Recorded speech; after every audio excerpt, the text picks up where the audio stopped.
unfortunately, when I suggested this song, and I was like, "Hey, go listen to this. This has got some like cool Jackal vibes." Poor Jess went and listened to it and watched the music video that went with it, and it is very creepy. It's very good. It's like the stop motion, like weird amorphous, like monster shit going on, kind of gory. Just freaky. So I was like, no, the video is not the vibe. The video is not the vibe. And she's like, it's too late. The song is the video's vibe. Oh, no. It's a ruler of everything. We are live. Wait, why is Devin the GM?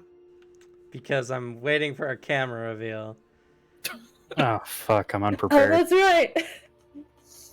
Quick, while you're in the DM chair, Devin, like, give us some cool magic shit. Yes, quickly. You have Levels the up. authority. Oh, nice. Perpetual plus 30s to every roll. Perfect. Thank you. I'll mark that down. If you do any of this, I will kill all your characters. Backspaces aggressively. You got me right before I did the 30 to the all rolls plus. Okay. So, DM, I have a request. What's your request? No, not you, the DM. Oh, okay. Well then, What's up? Can I get, like, better key guns? Like, plus 20s? if you take those, I'm killing your character. If you have the martial knowledge for it. I have 50, is that enough? Sounds right I to me. mean, it probably is. But How much- anyway, quit stealing the show, you fucks. Also, can I get an audio check? It's time to mutiny. Alex and I are fine. You're fine, Cameron. Yep. Let's see.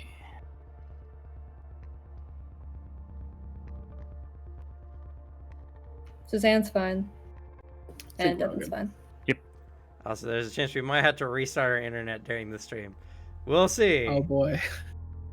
More exporting I would tonight. have done it before, but yeah. So right now,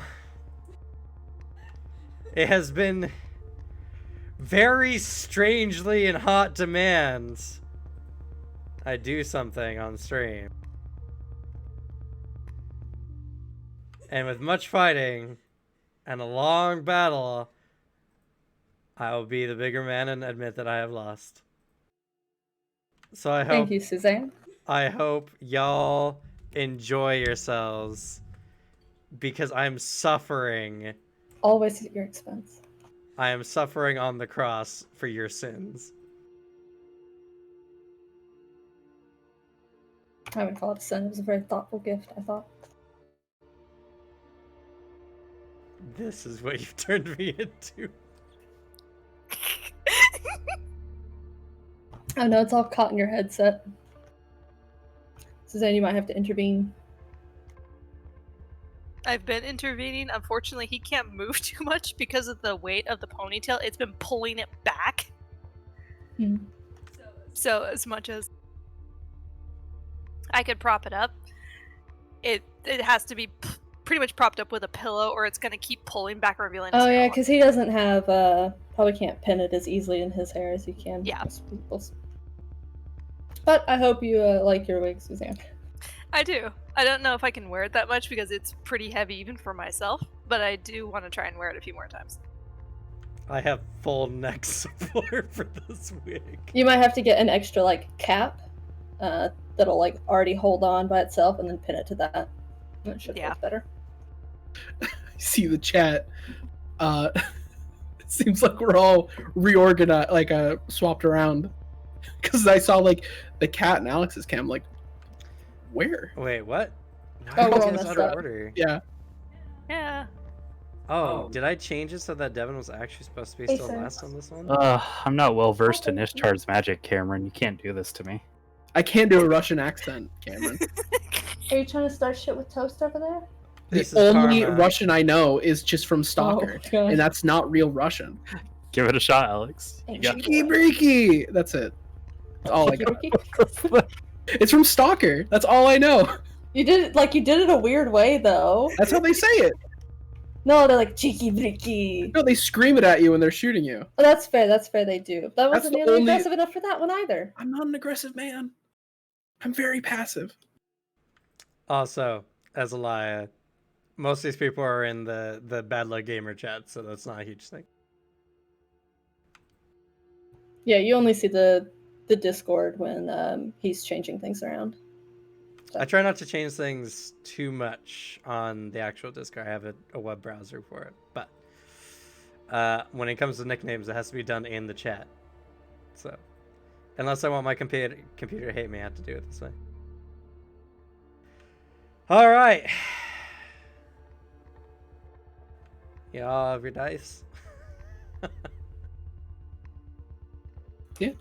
Are y'all ready? Yeah, I'm good. I have my dice. It had nothing to do with why I delayed turning my camera on. I was going to say that, but a conversation was happening at that time.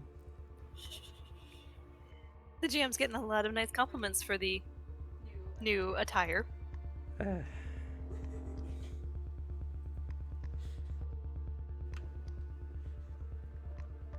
What I do for the people I love.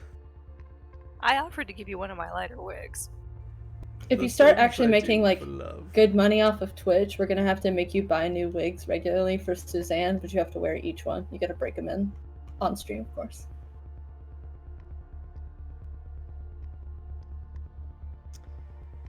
If I get famous, I only perceive this getting worse. I'm gonna be in full drag in no time, and I won't be able to say much because I'm getting paid the big bucks for it. Just don't make promises you don't want to fulfill.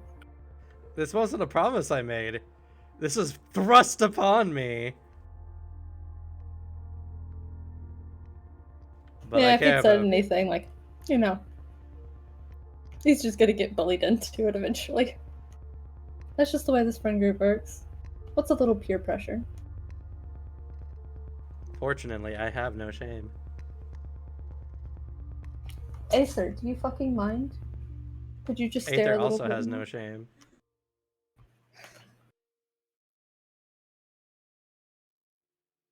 Where's the Kickstarter for the GM's makeup kit? Please no.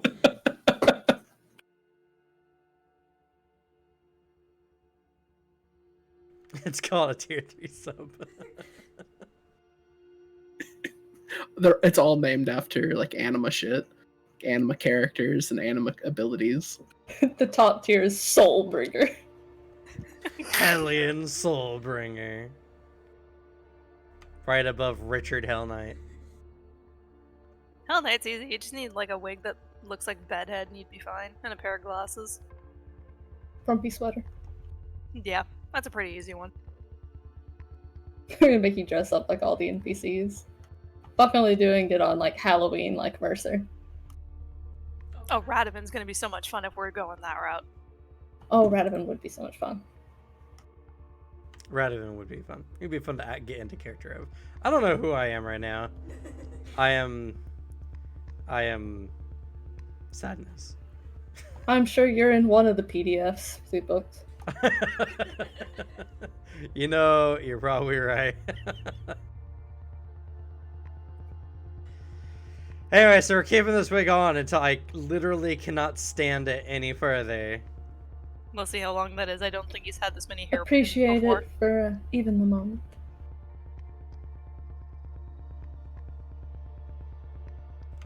So, last we left off, you guys had you guys have gone through the third layer of the Gehenna Forest, though through the wake. And that was Erodatus. I can't remember what it was called. And it's so hard to look up notes at the moment. My head is paralyzed. Adocidus. Where you guys had to fight off literal army of husk-like entities who were only after consuming that sweet, sweet human flesh to deliver to their tree parents. How sweet, the circle of life. Also, well, fortunately for you guys, you're all fucking broken as shit and you destroyed 220 creatures in a matter of like 20 seconds. In all fairness, the final leveling of that was Richard. We Yeah, still that's would pretty have had that done. Oh yeah. Might have taken Unless a there little was bit a longer. horrible chain of botches.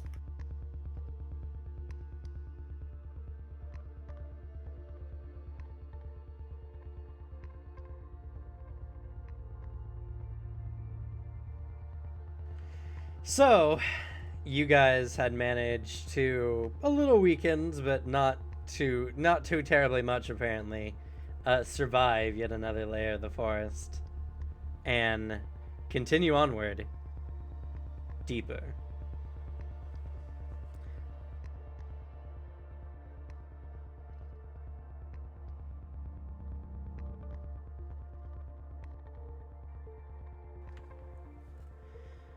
As you guys travel more, we get to roll on the wake table to see if you guys go back to the real world or not.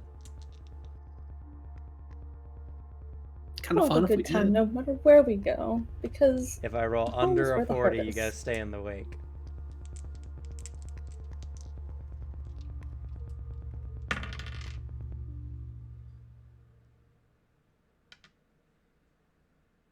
Oh, good. Oh no. Is it your preferred route for this circle? No, sadly. Aw. You guys would have fought in something rather interesting. Back in the No, real world. Aw. like cool stuff. I have to rip pieces off of them. Quit avoiding all the boss monsters. Unfortunately, that's just how it rolled. It's fine. We're just gonna roleplay our way back through. Just like, Oh, oh, no. we didn't get any cool shit. Just go back to the beginning of like the level. and do We it just again. keep like re-entering the level until we enter that like opposite stage. We have to farm. I mean, It's like when you're playing a roguelite and you don't get a good start, you're like, alright, restart. No, Doing it again. Fenwick's the completionist. He's got the world's worst petting zoo. Because it's all horrible monsters and it's all him. So, as you guys progress further,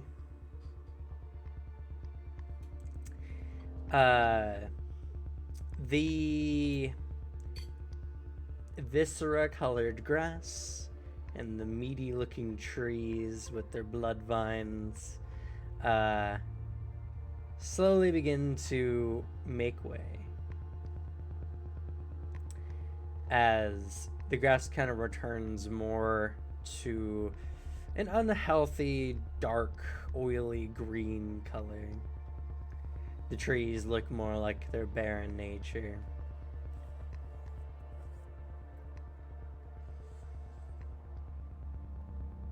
And as you guys continue walking forward, Richard, looking around, says, I guess we're back in the real world. Bit of a relief.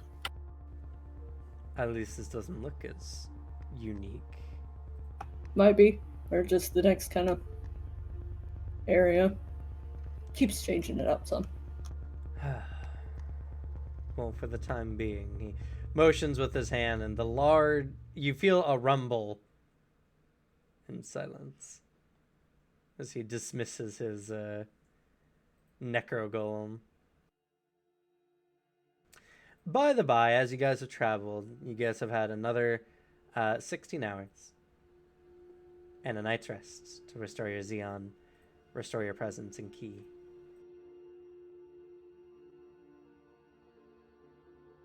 In which Arthur learned, I don't need to sleep anymore. Arthur, are you feeling Ridiculous. okay? Yeah. Do yourself a favor. Don't tell Doc. Yeah, he wouldn't take it very well. Well, tell me instead. You keep doing weird stuff. Yeah. It's all about Key. Speaking of which, I do have a request. Because I know, what's it, Alexi? I know you got Key. You got some too? Pointing at, like, Finwith.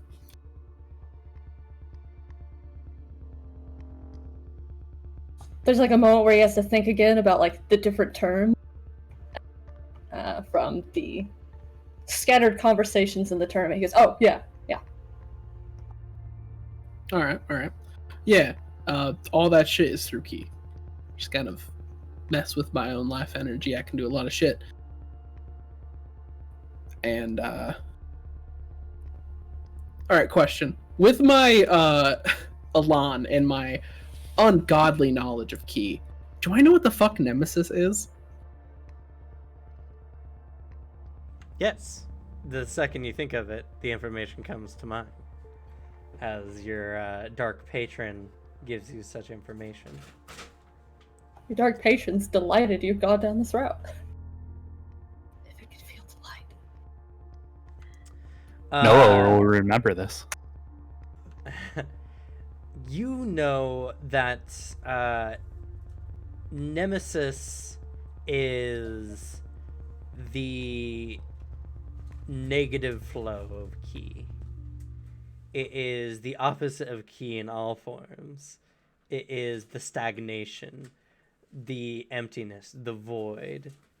It is, if you were to put it into a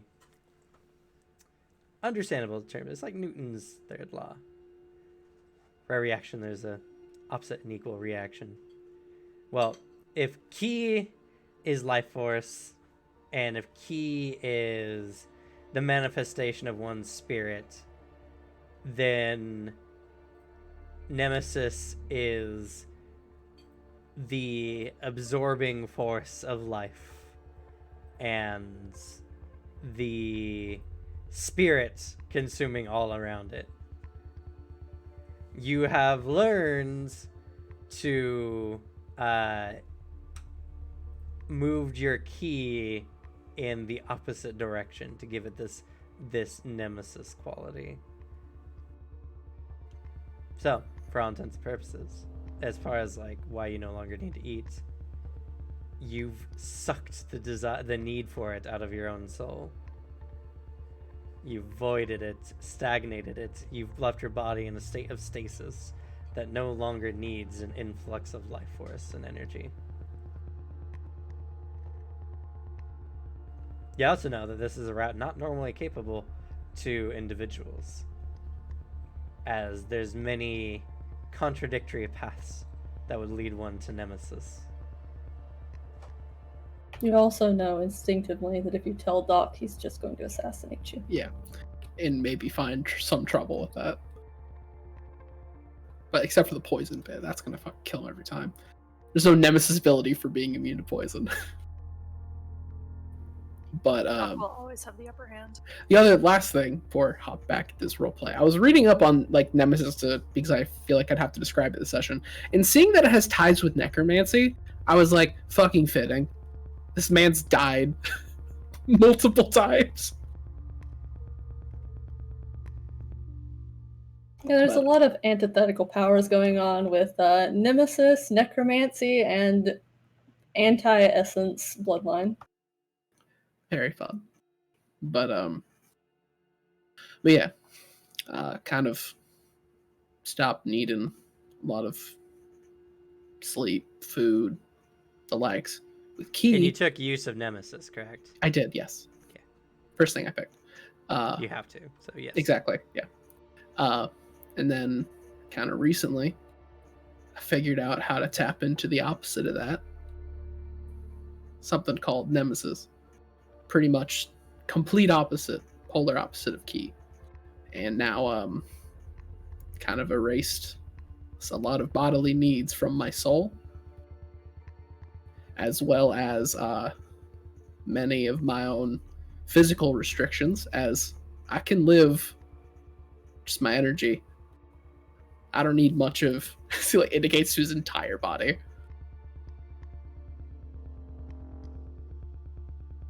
Like, you still just kind of like choose to eat more anyway. I could. Might as well. I can choose to. I don't have to. Like, if we're in a situation where it might be helpful to have someone keep and watch at all times, so my buddies can get extra sleep and rest, I can do it. Running low on rations, I'm fine. Okay, because I like at first when you said something, I was like, I thought you meant like you just didn't eat or drink anymore, and like that's the saddest shit I've ever heard. Oh, I mean, I'll still do it, but I don't need to. Well, that's Man. fun, I guess. Once it looks like we're going to be run low on food, I'll just completely stop. As well, with Nemesis, this is something I'm requesting this. I'd like you guys to try to perceive me with Key. I want to test something. What? What was that? To what? Perceive me, like sense me. The shit I've been doing to track shit at like a half mile away. Just nods, blank stare, slight smile. Like, yeah, huh? I take it you don't know what that means. I mean, now that you said like sense, that's a word I got. But what you're doing, no. You want to know how?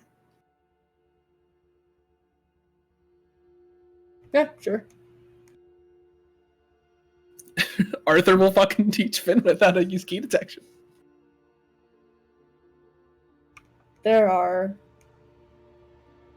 Oh god, I can't imagine like Arthur trying to explain like because him trying to figure out how it actually works requires him to get the like info dump, but then he has to translate the info dump into something that somebody can understand, and then you have to translate it into something someone with a loose grasp of the language can understand. Yeah. It's a slow process, but We have time. by the time that you guys start heading into this next part of the force, you're getting a gist of it, and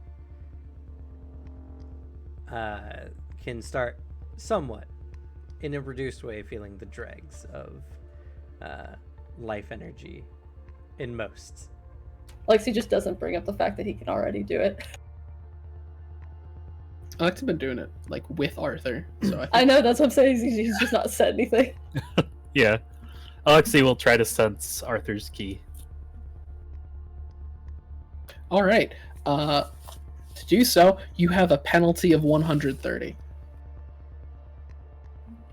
It's actually not So that what much. is your key? Concealment? No. Sorry. What is your erudition? Or your... I have a 280 key detection. 280. Okay. So it drops to a 150, I guess. 150. And what is the range for, I think, the 140 distance? Huh? Let me look at my paper. Let me look at Devin's paper. 60 feet? So you can detect him as long as he's within 60 feet of you.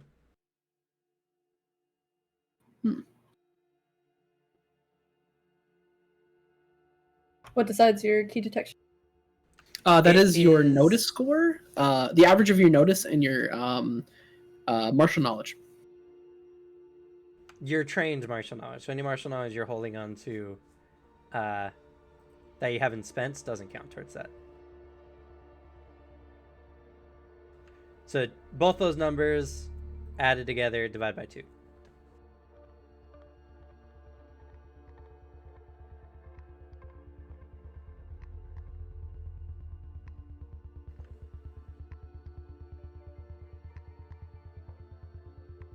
I have to find where it lists on here.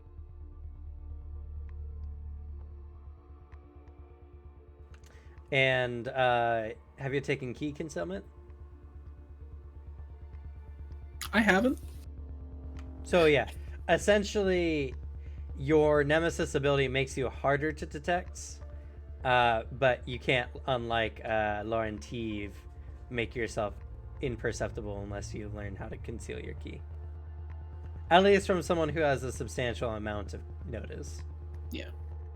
I should probably do that eventually. I keep forgetting to take key concealment. Anybody with regular notice, you could pretty much shut them down completely. Also, this works for magic and psychic checks as well. Yeah, Yeah. for them it works a little differently because the whole being able to perceive key and notice key is a passive number. It's something that doesn't change. It's just whatever your number is. So minus 30, you're just left with the remainder. Yeah, I get to add 130 to my resistance checks to be noticed by them.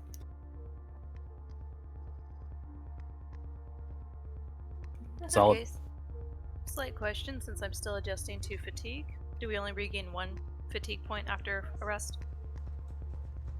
No, you restore 1 fatigue per hour.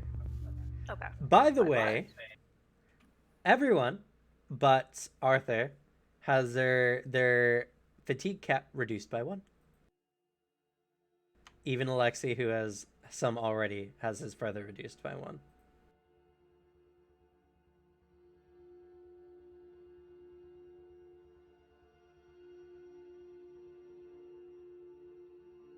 Still doing all right. Fortunately, you have a lot of key or fatigue, so you're fine. Yeah, I have a lot of con, which is useful. Right, everyone but Arthur, your fatigue cap is reduced by 1.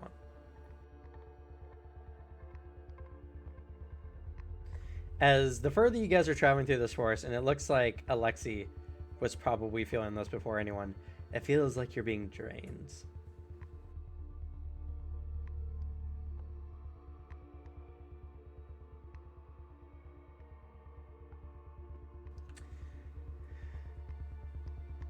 So,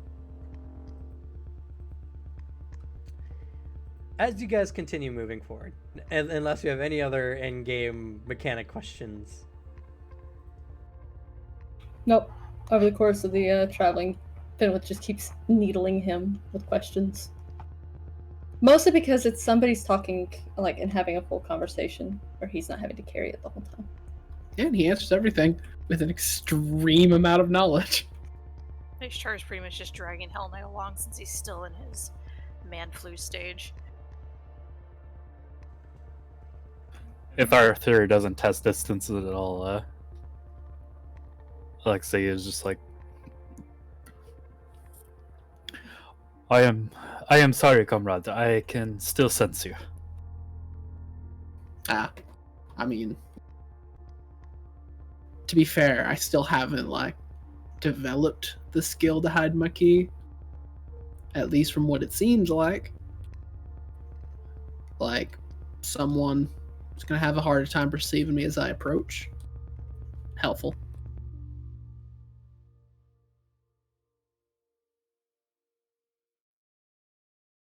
Fenwith looks at his charts. I don't feel anything. I don't even know how to sense for it. The 130 eats my whole roll. Or eats my whole, like, modifier. Well, him, yes. Everything else you're starting to kind of get a sense for. But as you're discussing with Arthur about this, you're just like, so you can feel everything around you. Meridania can't help herself but to drape herself over Fenwith's shoulders, floating as she does typically, and just like, that must be nice to feel everything around you. Arthur does not respond. He just Eyes. kind of confused. It's like, no, I'm not really sure, because it all just kind of blends into one another. So it'd be kind of hard to track with it.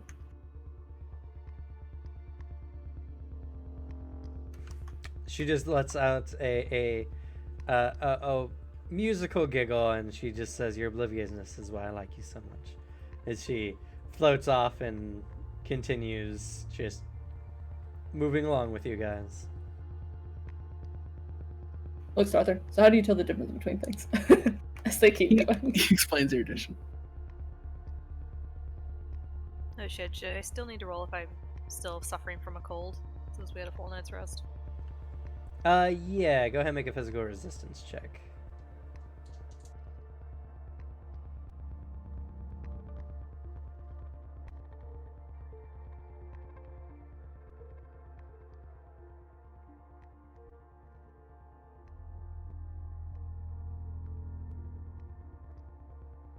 That is a 103. 103. You're on the men. You saw the penalty, but it should be gone before too long.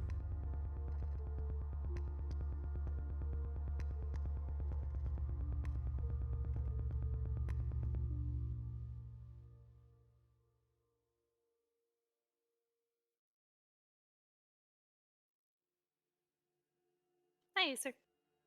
He was dead asleep. I touched the styrofoam for a second. Go away. Unfortunately, your good friend Richard is still suffering from the man cold. Oh no. I'm sure he doesn't show it as much unless he wants to be carried some more. I mean, he's definitely not trying to. He just has this look of satisfaction with himself, despite looking like his soul was sucked out of his body from his sallow Yeah, cheeks and eyes. How do you get sacrificial health back? He gets 5 back a day. Oof. Kind of rough. And if you heal by magic, it only gives you half. No, you can't get it back by any means. Sacrificial health is just gone. Only can get 5 back.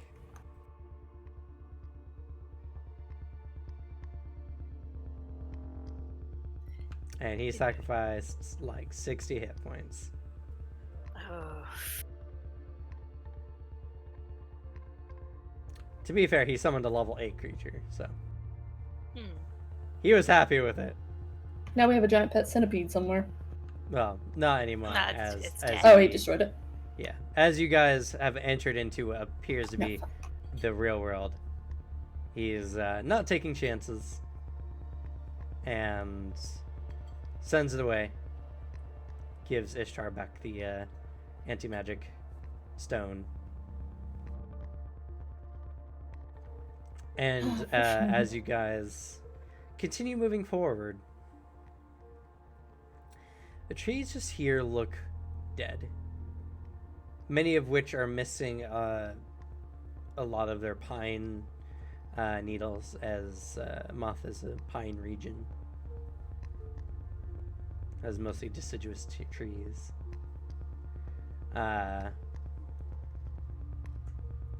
And it's just this open, eerie area. And despite that, a level of darkness hangs over this area. You can look overhead, and it appears to be day, though cloudy, as typical in Moth. But after about a couple hundred feet in your line of vision, you see the forest just turns black. Oof. It's like if you've been in like any like horror video game where like you can generally see around you but your sight distance after a bit. It's just like this fog of darkness, and it's a lot like that.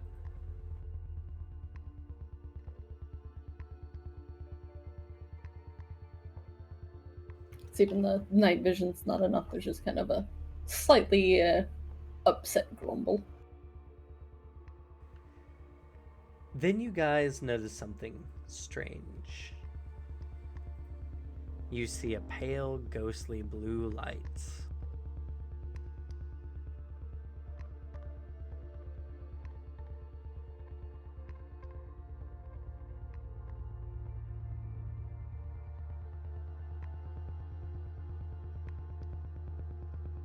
Is it just a light or is it like a floating orb?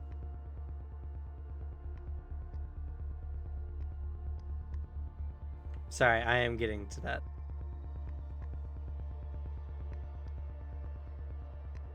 I'm getting you guys the image.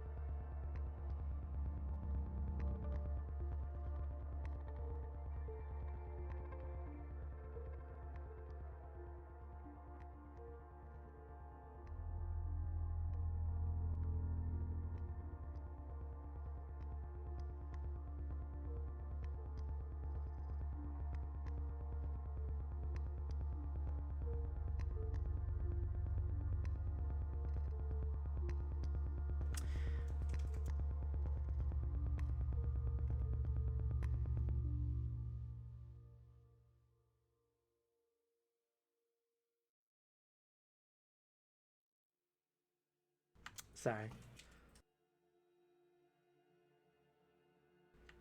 Be just a moment as I pull this up for y'all.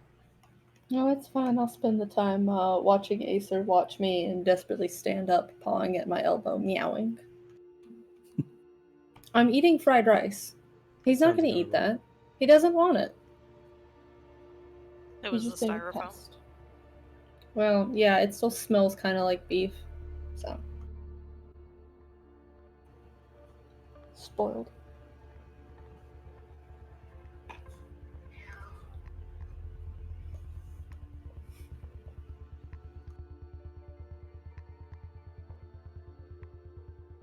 With how many cameos Acer and Ripley make, they're gonna need their own emoticons.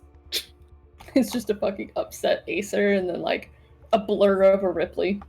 Or we could make Ripley's the I crave violence. Father, I crave violence. She is out, but I'm positive the moment we start a combat. It's literally every time. Mm-hmm. Pretty much. So, as you guys are walking along, you notice a ghostly blue light, and you can feel the ambient temperature around you begin to drop.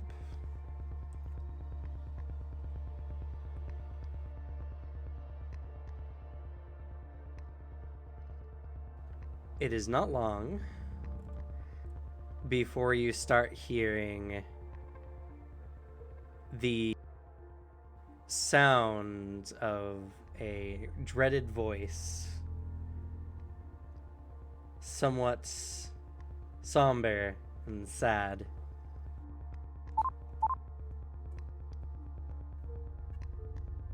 You might want to get those guns out. Why did it have to be like this? Why did you betray me? That was a lot more techie sounding than I was hoping. Yeah, it's a bit too fun house mirror, but Alex try not to crack up got me. I'm trying to like put into words what that reminds me of, but like first thought was like that sounds so Vocaloid. I'll be real. It was the ghost filter. I didn't want to do the other one because it sounds more monstrous. It sounded like a mix of Vocaloid and like just. Or Oh, just a it's a strong mix of Vocaloid and Return the Slab. or suffer by curse.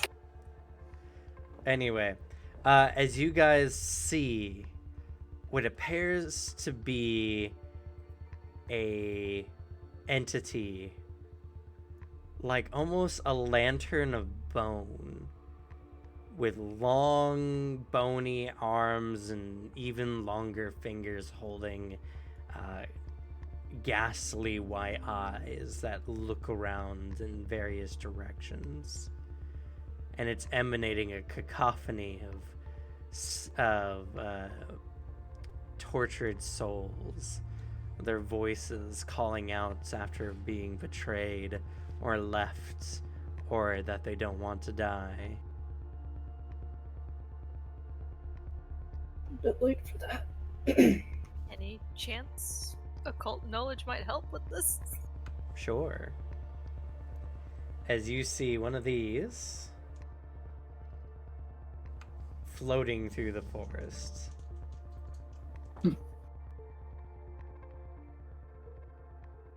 Oh, look, its hands would be great at holding your soul as well. Look at those long arms. Has 2 sets of them for hugging. For hugging. It, in fact, has mastery in that skill. Not too much. That's a 42 for occult. 42? No, unfortunately, you don't know.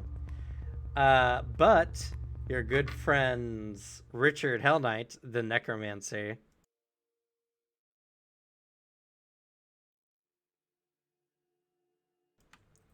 is more than familiar with these creatures. As you all stop to look at this, as it's floating by, it doesn't seem to pay you guys any special attention.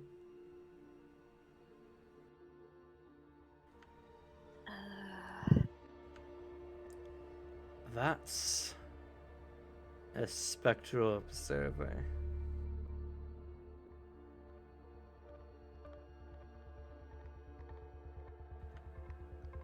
It's believed that they're somewhat connected to will-o'-the-wisps in some form. Some kind of spirit or wandering ghosts that collects the fragments of dead souls who become lost in forests at night. Strange, though. He looks at it. They're only supposed to manifest at night.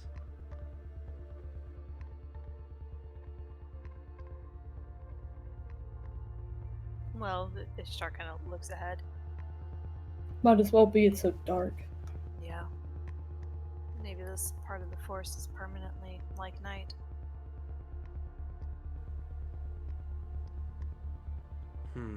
He looks it over. Well, now that we've seen it, it's probably gonna come back and try to murder us at some point, as they want to do. Luckily, I can shoot ghosts.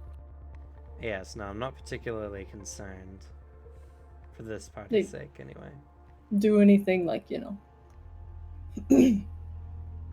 interesting. Besides the fact that they can detect you no matter if you're invisible or not, their attacks directly affect one's soul and they're capable of flight.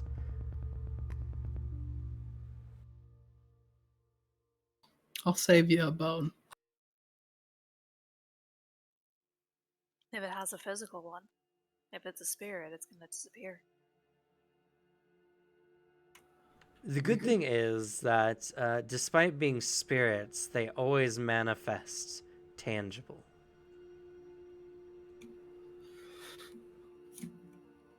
So do you advise that we kill it now, or is it mostly harmless?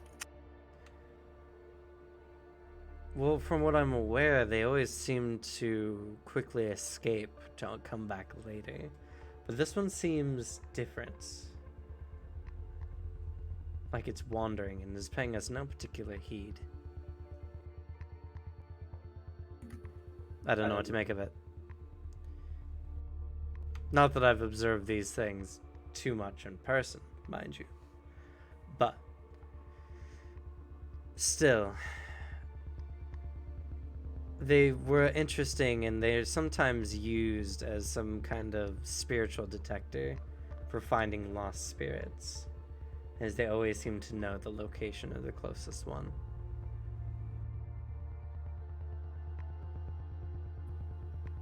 Well, it sounded like that it had a problem of some sort. Maybe it allows for you to talk to it? Oh no, that's just the dregs of the spirits, it says, subsumed into its form. Fragments of lost and tortured souls, well, mind you. That's not its voice. So if you get rid of it, what happens to the stuff it collects? I'm sure it disperses.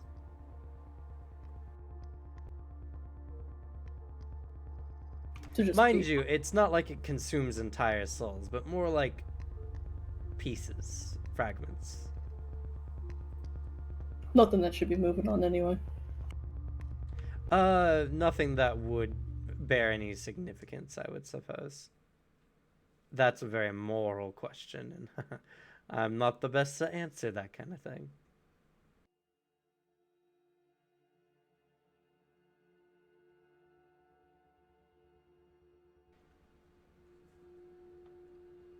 Off in the distance, you can see another one of these observers floating aimlessly through the forests. At a long distance, and before long it disappears into that dark fog.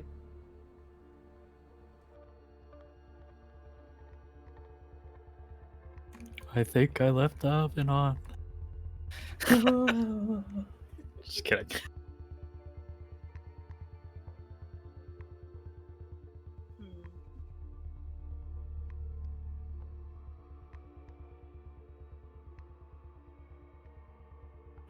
Alexei just kind of like looks over the creatures, but they don't seem to be doing anything to him. Kind of shrugs. Arthur's prepared to draw if any of them like attack. He's keeping a strong eye out since he can't sense these things. Well, I mean, they definitely don't seem to care about us. Unless they're just gonna, follow us in mass and then try that number again. Didn't work for the last lot.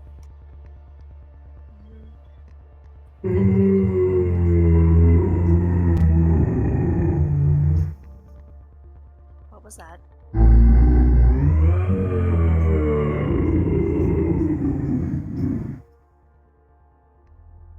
Well, I mean, I would say probably another one.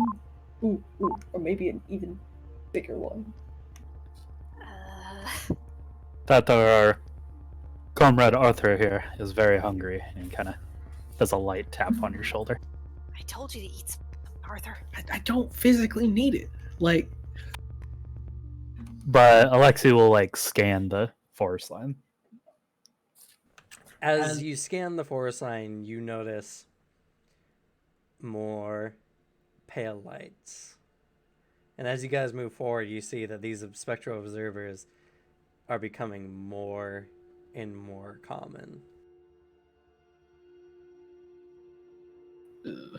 So, do you think, like, a whole bunch of souls got shredded out here, or do you think, like, maybe this is where they are when it's not night other places? Something like that. I have no idea.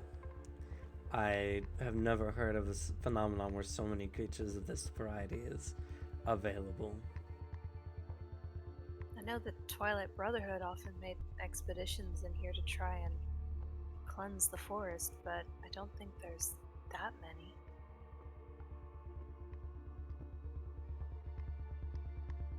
I mean, I'm sure over the centuries this forest has claimed its fair share. But with so many in the same area, I would imagine the pickings are rather slim here. Unless they go after each other, or something goes after them. So that they get dealt with and disperse, but wouldn't that just mean more of them come along and eat them? Or just form Yes, again? if they were so common in one area, I suppose. Hey, Cameron. Sure. With the description of what Richard had been saying about like a whole bunch of lost, or they collect lost souls, and kind of insinuating that a whole mass of them might mean a lot of them. Is there any particularly historical battles that may have been fought around the area? Roll your history. I will do so.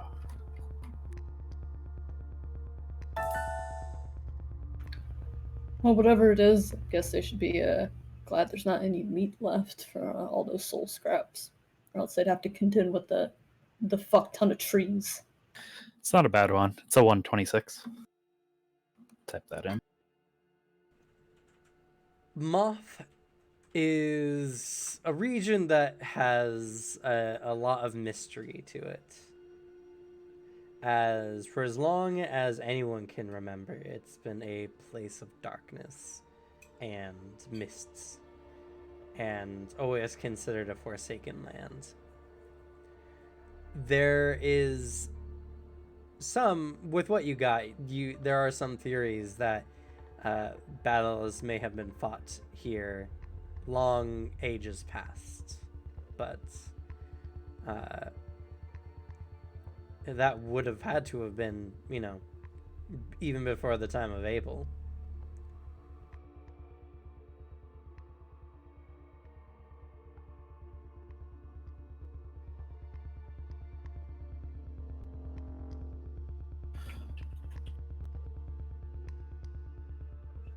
How big are these things in comparison to like human size?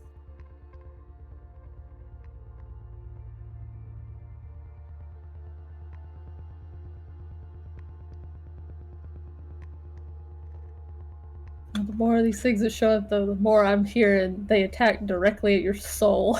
Yeah. It's actually really what's actually really cool about the monster book is they do give you a size comparison of what it is. Yeah. They have little silhouettes for everything. Yeah, I'm trying not to spoil anything for myself, so I might as well ask the GM if anything for viewers. Oh, yeah. No, you definitely don't. Go looking it So up. the spectral observer's main body is about the size of a human torso. Okay.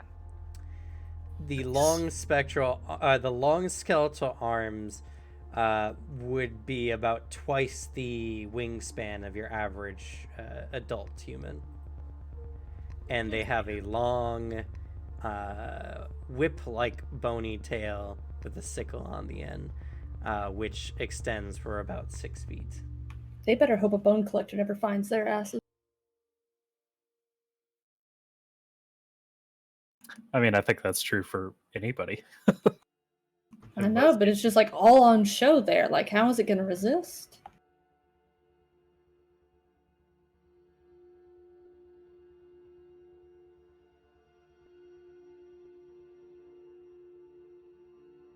Funny enough, that was one of the encounters you guys could have had here. Was a bone collector, but you guys missed the roll. Oof. Dang it. Could have had another rematch with that. Have another bone flail for the collection.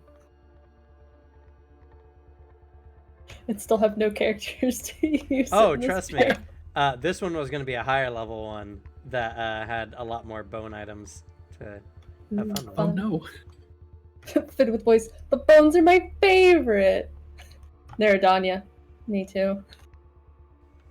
You beat me to it. Anyway, so as you guys continue forward, you find that this forest is absolutely littered with these observers and errant bones across the grounds.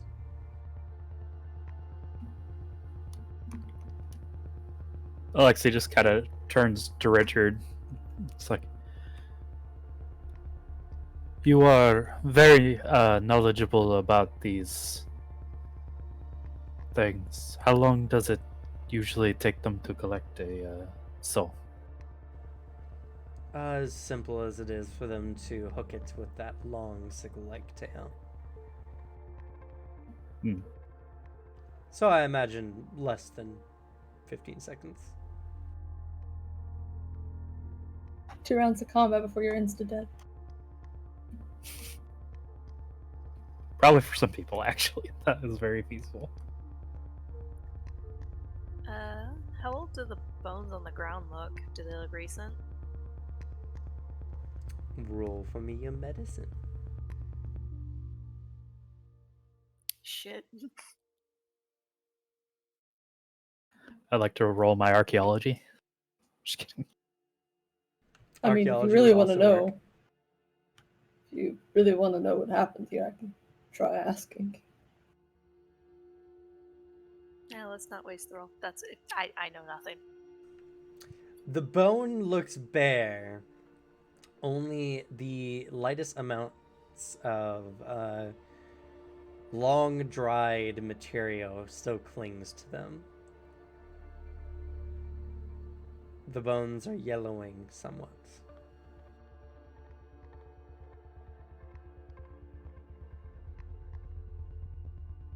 And that's just them general across the board. None of them seem to Yes, be varying they in all have age. similar properties. Okay. There's not enough rites you could do in a life to help this out. Hey Richard, anything you can make out of just bones? What do you mean make? Make of intelligently or make of as in necromancy? As a necromancer. Since Well, you use the corpses to make that worm. yeah, I could make a skeleton, or horde of skeletons, I suppose. They're not overly durable, but they're easy enough to conjure up. It's just a curiosity. At some point as you travel through this layer, you notice that a large number of the observers begin slowly drifting off towards a particular part of the forest. all of them aimed in one direction. Oh, I don't like that. In the direction we're going? Loosely, a little off angle, but general area. Is it like one of those things like something suddenly clicked and they're moving in this direction, or it's been like happening but we're just now noticing it, sort of thing? It's more like you hit a certain point in the forest, and at this area of the forest, they're moving in this direction. Okay. Like whatever is beckoning them may have a range. Do those creatures answer to anything? Oh, yes. Typically, they work for higher forms of undead. He just kind of gestures a hand out towards the distant point they seem to be going towards. But what kind of stuff? Well, there's a variety of... Undeath is so interesting. I have to reiterate this because there is a level of mindlessness to it, and there's a level of just being like a natural process. It's like something rots because it rots. It doesn't rot because something tells it to rot. It's all part of the natural force. There's a lot of undeath that comes about due to, I guess, our world's natural processes. But there's some forms of undeath, and it's unknown why this happens, that seem a lot more sentient and guided. Whether there's beings of undeath that have existed before life itself, or manifested a long life, or maybe undeath is just a different form of life. It's interesting. But anyway. What I'm getting at is there's some beings of undeath that didn't necessarily form from death. They just existed as an entity of undeath. And these entities are ancient, to say the least. As old as life itself. So because you're all interested in this kind of stuff, do you want to go see what's calling all of them? Or do you think we should roundabout?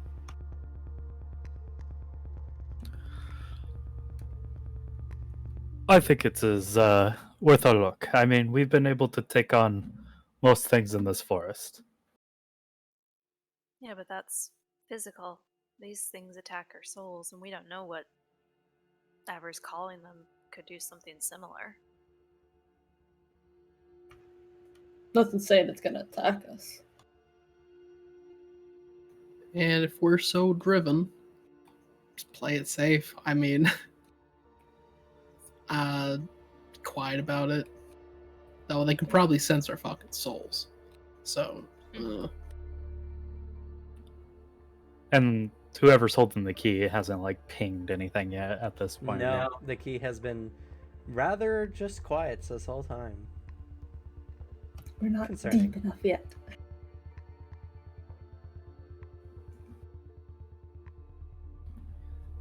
Well, if y'all are willing to go, I'm not going to be in the front for this one. I'm sure one hit from these things and I'll probably go down. I mean, you shouldn't be in the front for any of them. Do you even... Has someone shown you how to throw a punch?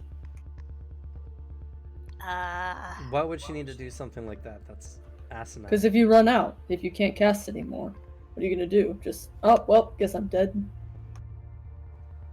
I mean, the same would be for one who burns all their stamina before a fight anyway. Well, yeah, but she'd still have stamina. You wouldn't be able to cast anymore, but your body can still work, so. Well, the hope is that magic is strong enough to deal with it. Yeah, and if it's not, you might be able to catch somebody off guard enough Then to, like, you're get free probably and run. doomed to begin with, because magic is an all-powerful force. He just kind of just waves them off and is like, well, if you ever want to know how to throw a punch, or, your nails are looking kind of sharp. I bet if you let them grow out more, they probably could do some damage. Nothing wrong with clawing. Works for everything else. Yeah. Sorry, Radovan got me in the habit of filing my nails. If you grow weapons, why would you get rid of them? It's more to just save me from like scratching myself.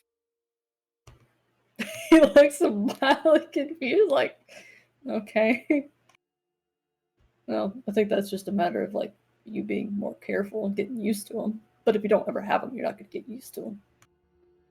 Okay. Your magic's innate. So are those. Learn to work with it. It kind of just keeps back up the wand.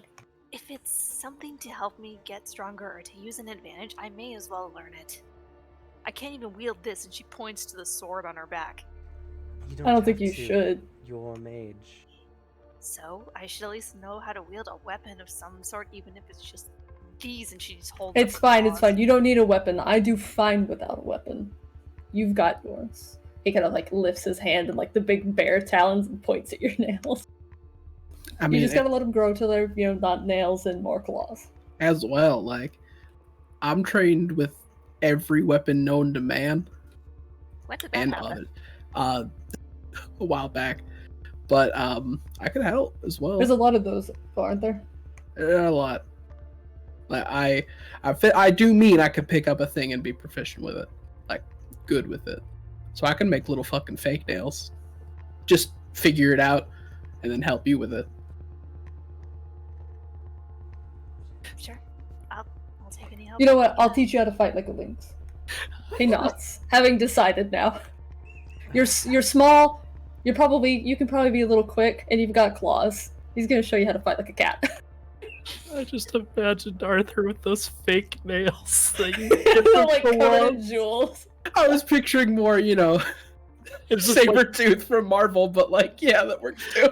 it's just Yeah, like of course that's what you were imagining, Yeah. but both of us it's like fake nails, and it's Very like funny. click click. I can hear the acrylic tapping. there's just God, oh God, am I bleeding? No, but that hurt though. Jesus. I think I cracked a nail. Wasn't there creepy shit happening in this forest? Yeah. The fucking jock party's too dumb to be scared. But Alexi, this is like either way, or we at worst we fight something, we kill it. At best, we get directions from a smarter thing undead. That's not hard. What if you get to talk to it? Interview it. Add more to your notes. Rude. I mean, I'm all for this, but no one has quite heeded my necromantic pursuits up until this point, so if you're all willing, then I'll be more than happy to. Well, I mean, we are gonna go fight more undead after this. This is not the end of this road for us. So, going in knowing more about different undead's probably a good idea. We don't know which Ringham will have. Well, then I guess we follow the strange, macabre lanterns. Maybe there'll be something fun. He trots off. Come on. Alexi follows. Ishtar So does stealths Arthur. and then follows behind. Richard goes. He's still quite, out of it, as he's missing over half his hit points. And there's still a decent chunk of his presence. Does he still have the heavy winter blanket around him? Or... Yes, he's been dragging it across the ground this whole time. That blanket's gonna need a good wash after this. It's fine. We can just get another one. Based on the get smell, something. it needed one beforehand. So you keep saying that, but hygiene's like really important. We don't smell. Just because we don't use whatever the weird oil stuff is. Too strong. You have all never even heard of deodorants. Yeah, just wash. Yes, but never mind. I'm not going to argue with the barbarian about this. A what now? I would spell it out, but I'm not sure that would clear things up. No, I know the term. You just sure you want to throw around what we're not? If y'all are gonna fight the forest, this forest is not the best place to do that. He does kind of like wheel his head around a little bit. I mean, he looks like he's about ready to keel over at any moment. It But wouldn't be there's much of a fight. there's that persistence of assholeness still across his face. He just loves poking the bear, knowing full well it could kill him. You know what? If you're feeling a little bit snippy, it's probably because you're tired. You need to carry again. Do it and I'll let us all die. All right. Our party is bravado and pride. Fucking try. It really is. Then the Gehenna Forest sounds like a good way to go. Same. I'm probably just gonna turn into some horrible monstrosity juiced up by the horrible monstrosity I already was. Time for an upgrade. As you guys continue along your journey, you get to a part of the forest that begins to emanate that bright blue light with a radiance that reminds you of sunlight. And as you guys approach, you see a clearing in the forest, and at the center of this clearing, you see there's probably about 50 of these observers, all clustered around a large, bony-looking fiend with leathery wings.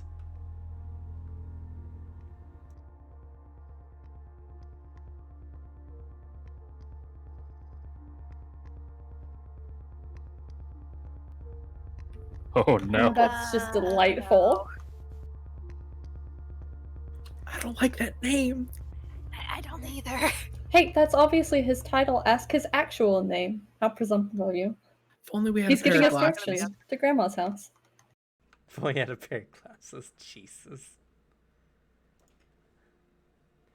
As it Astrid voice. turns and notices all your approach, as it steps with these massive footsteps.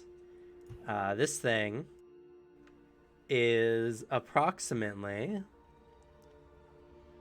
about between 16 and 20 feet tall. No.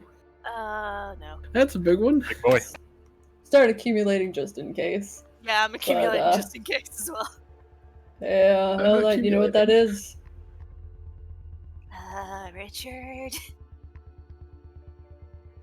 Hey, it's Professor. not right to judge one by its appearance. I'm sure it has some intelligence. As she glances like the claws. Considering our party, you're worried about its claws. She's glancing at it. She's not saying she's looking at the claws. She's just looking at them a little concerned. Well, you said smart things control those things, so. Yeah. And I mean, we're already in the thick of it. Do you know what it is? I have a theory. I've never seen one in my, presence before. Well, then if they're smart, why don't you try talking to it? Ask it some questions. Sure. I'll be happy to do so.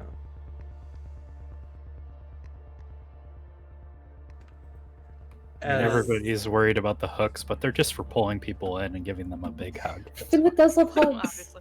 That's what all of these creatures do. By the way, as you guys are talking, you understand Richard doesn't care if his life is in immediate peril. Oh yeah, Ishtar's aware of this. The situation is a situation where most would have some reservations, but he just speaks with an aloofness that is kind of concerning. But as he steps forward to address this thing, it turns to him, and it speaks first. Then does kind of keep up next to him though, just a bit behind. Same with Alexi. Ishtar remains within 30 feet behind. So is Arthur. He stays back. Smart.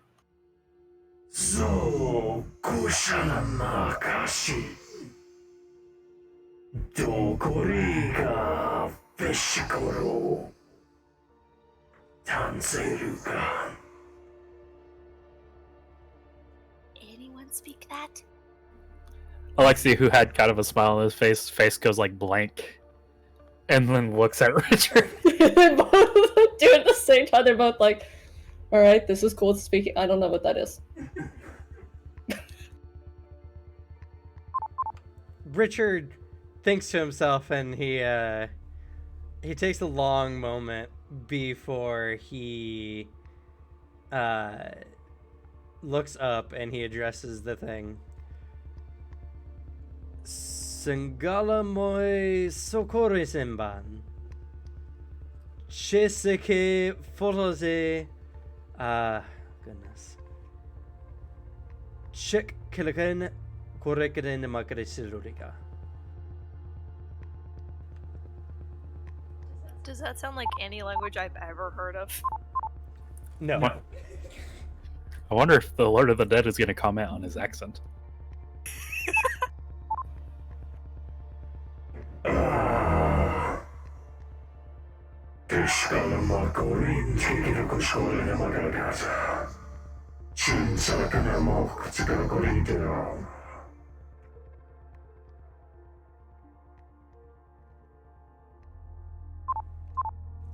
Ah, good.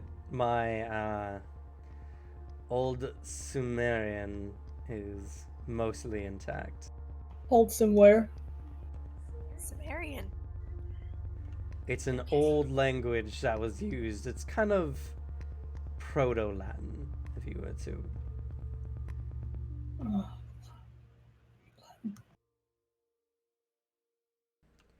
Anyway, I'll do my best to translate. But he says his name is Pluto. And he is the lord of the way of spectral light. Sure, just kind of like glances at the floating specters. Anyway, he said he would like to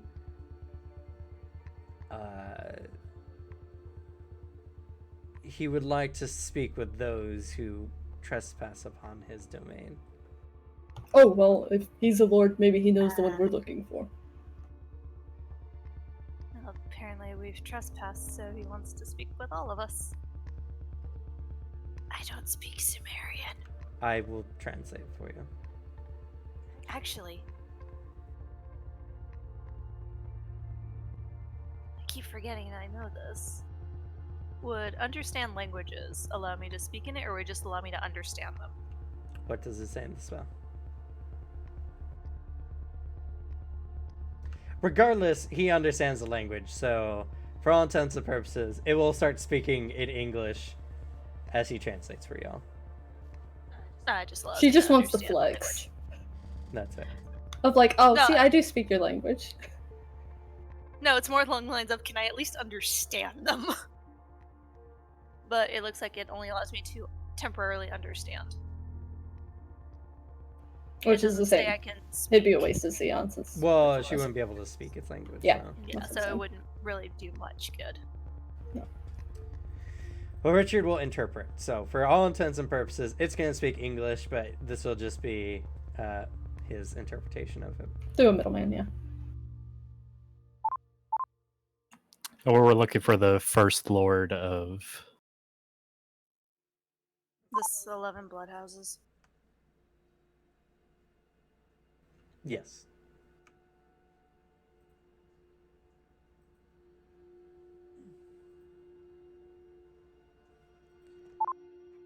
All right.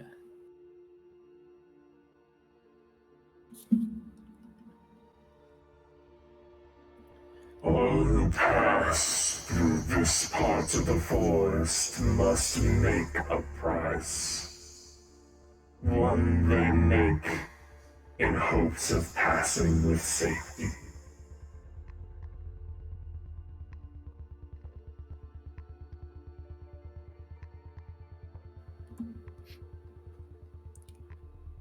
Is there particular price is usually offered? The value of the soul is different from one mortal to the next.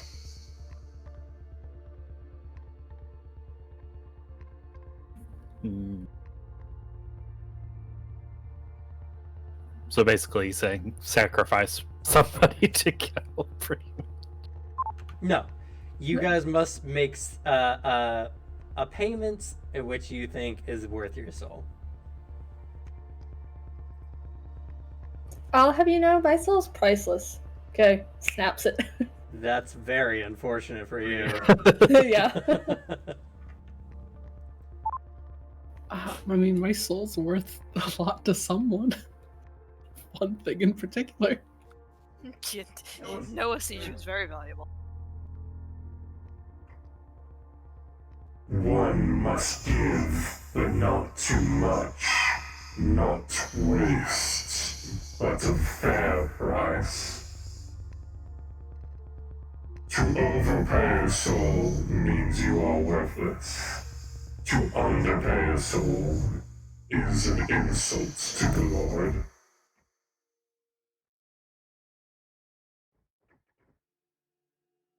Fenwith, excited for a fight, if cautious, now thrown like ass deep in the oh no, superstitious. Oh no, spirit barters. Don't like that. It's also worth mentioning that this entire area is surrounded by about 50 of these spectral observer things, all of which are at its command. And after what Richard told you guys earlier, you're in a very terrible place if you want to try dealing with all of these. Oh no, I said he was excited for a fight. He is no longer excited for a fight. Now he's got the anxieties of, oh no, I'm really superstitious. I don't like this. Plus, they trespassed. It'd be kind of rude to just fucking punch him in the face. Does Ishtar know anything about deals like this at all, and usually what the price entails? I mean, I think this is common enough knowledge for anyone, but Yeah. like, as the old wives' tales go, oftentimes when it comes to price of a soul, it's often one much higher than you would expect or be willing to pay. Deals that involve souls almost always end negatively for the person involved.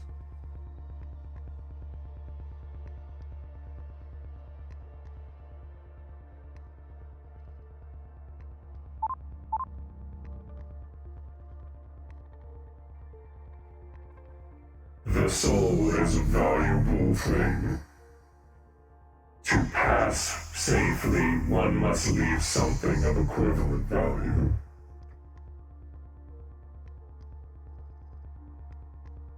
One must always leave a part of himself in my domain.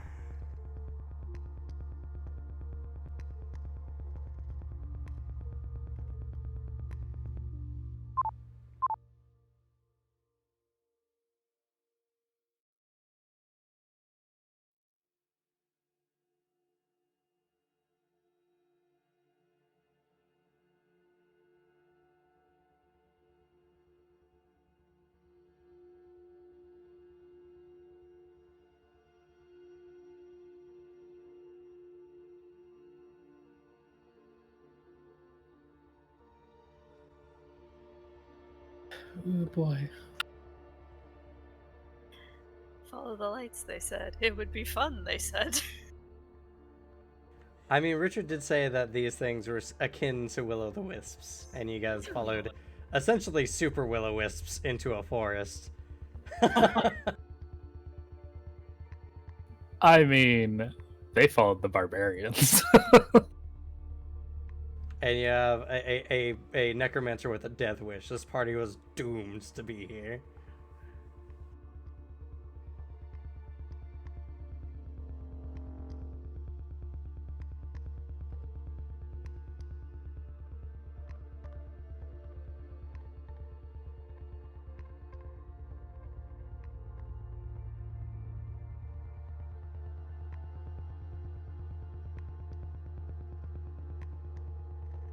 Meanwhile, everybody paralyzed for choice or lack thereof. Oh, I'm looking through my sheet. That stuff. Yeah, Yeah. I'm doing the same. It's not always necessarily have to be something mechanical. Trying to think of stuff Arthur could give up. He values a few things, but he values them a lot. I mean, some would consider a weapon a soul. I mean, If the weapon defines you, yes. Ishtar's weapon does have its own soul, sort of. Actually, that's a good question. Has the sword changed at all with getting closer to the will-o-wisps or anything in the darkness? Your sword has been. If you listen to it at this point, it's been something you've just droned out. It's been this ever-present thing, just whispering or giving you sensations or feelings. But if you pay attention to it in this circumstance and given everything that's going on, you're getting a sense of dread, a sense that your life is at severe risk, and the cacophony of whispers, though still intelligible, is ever louder.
As you're all speaking, Richard gives you guys a little bit of information from what he remembers of this book about the Gehenna Forest. Cupidatus, which I guess I will type in the chat.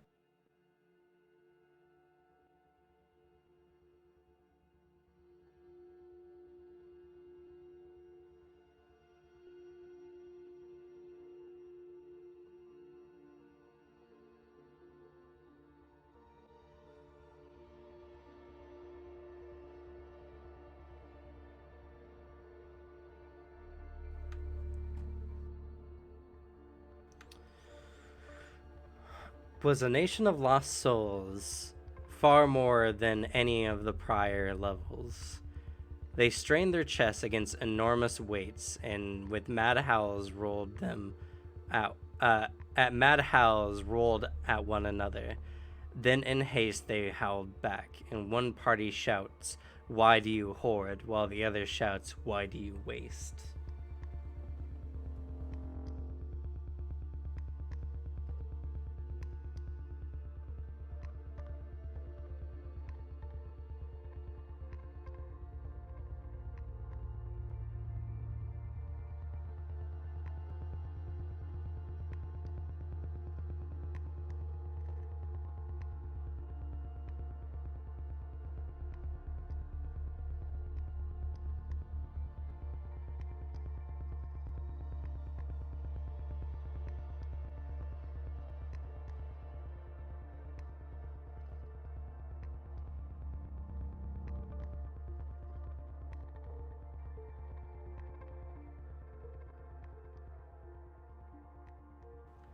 He said that the author mused that fortune is one that raises nations to greatness before later plunging them into poverty. Those empty goods from nation unto nation, clan to clan.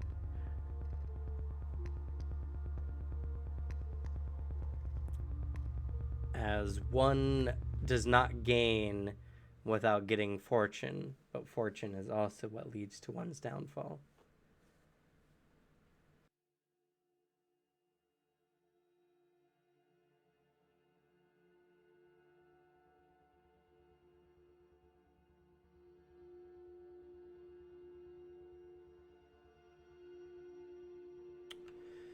In the poem, they mentioned that the ruler Plato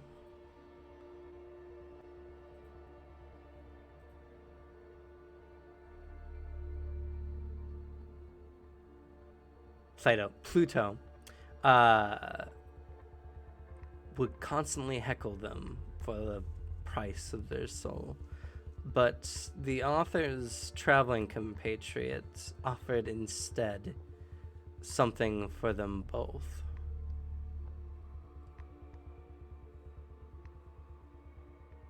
And they were allowed to pass. It doesn't mention exactly what he offered.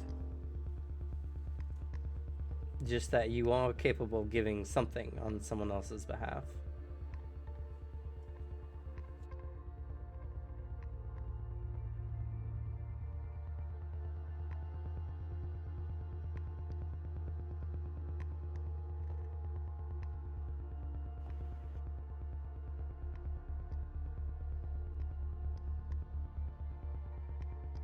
That's interesting. He scratches his chin. So does that mean that we could set prices on each other's souls?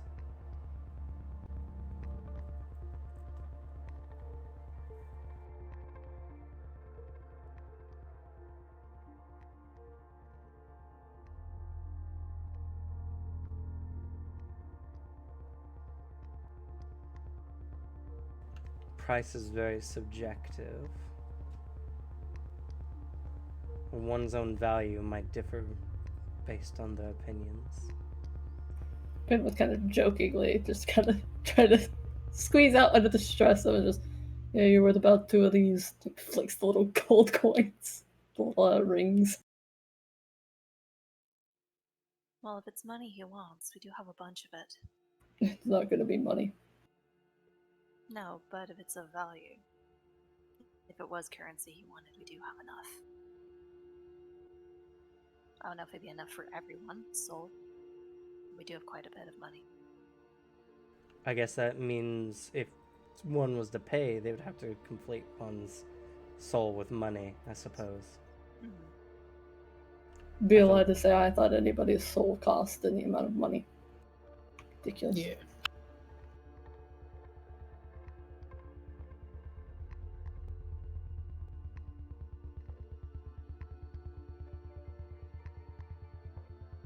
Maybe someone was clever about it.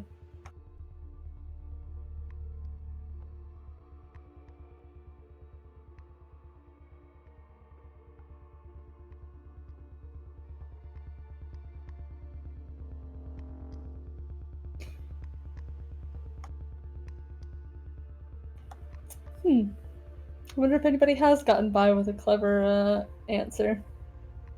Finwith is going to see.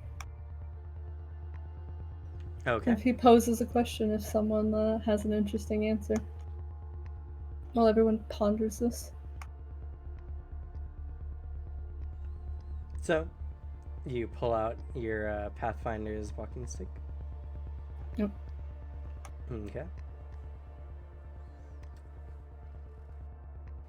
So you pose whether the Lord of Spectral Light, if anyone had ever outwitted or got by and Without kind of paying like too much. Yeah. Basically, like, if they had an offer that both they and Pluto got to walk away happy with, or if they had a clever way to outwit. Okay. So he kind of claps a hand on the Lexi shoulder as he kind of focuses because I don't really know what happens when he sits down by the campfire. Not that he remembers he does that either.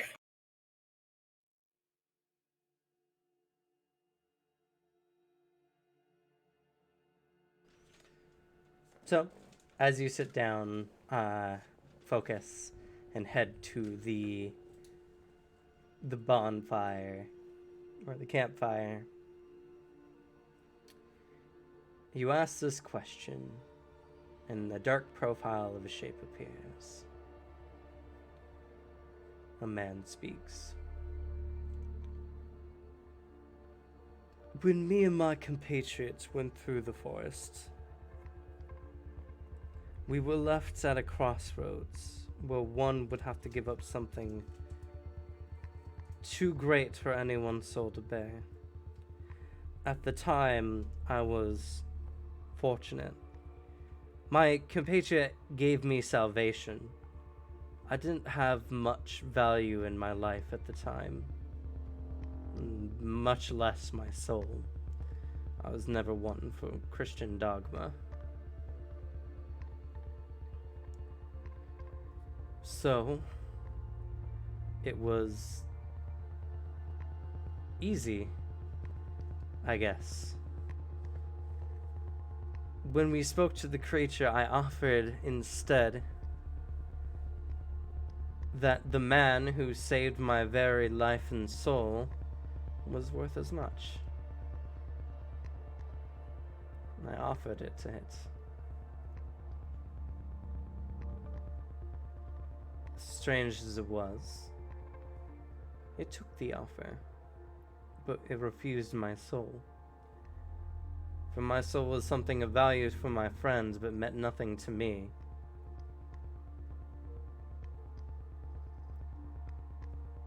Thus, I offered it both nothing and my soul. I guess the bargain equaled out that, well, I was to keep on nothing, and my soul was already made as payment. Who knows what this means for me in the afterlife, but if it can get him through this forest, I think it'll be worth it.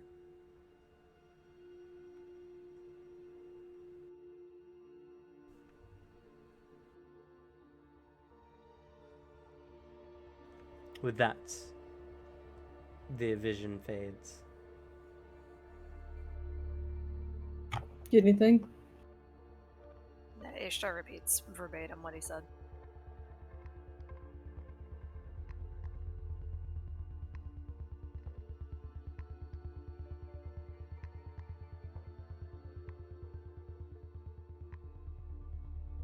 Huh. Sounds kind of like the. He just points at Richard.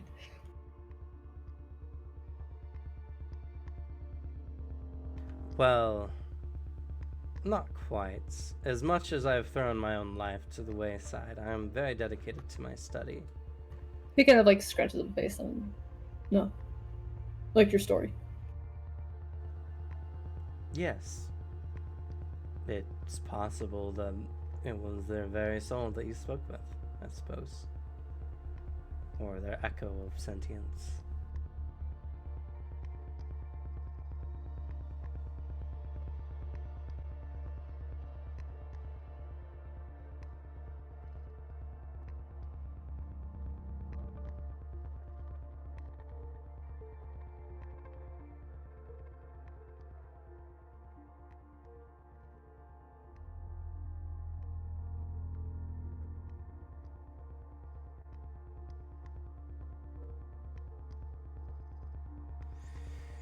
So I guess giving of oneself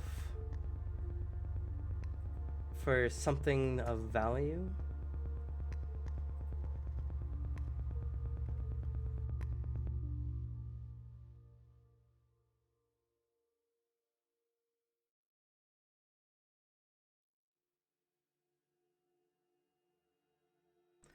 I don't know. Is there any of us who conflates something with the value of their own life?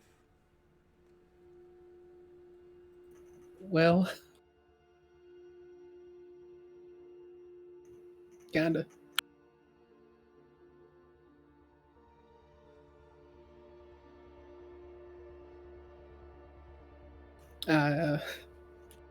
One thing I'd say is my desire to completely destroy Black Sun. Something I'd conflate to that. Well, I mean, I'm sure we all have our passions. I could give up my pursuit of necromancy, but I'd rather die than do so.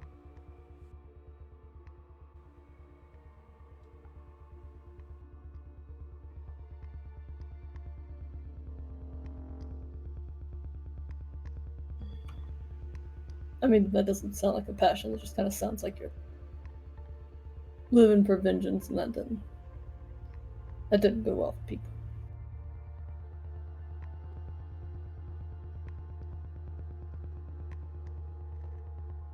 I've made my bed with this. Take them all down. Most likely die trying. That's what I'm gonna do. And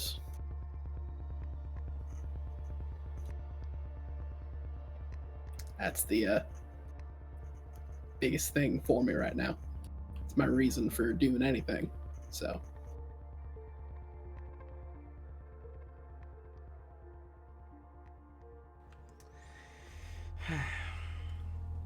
But in the vision quest that you had, the individual gave up their very soul, something they believe owed to the other.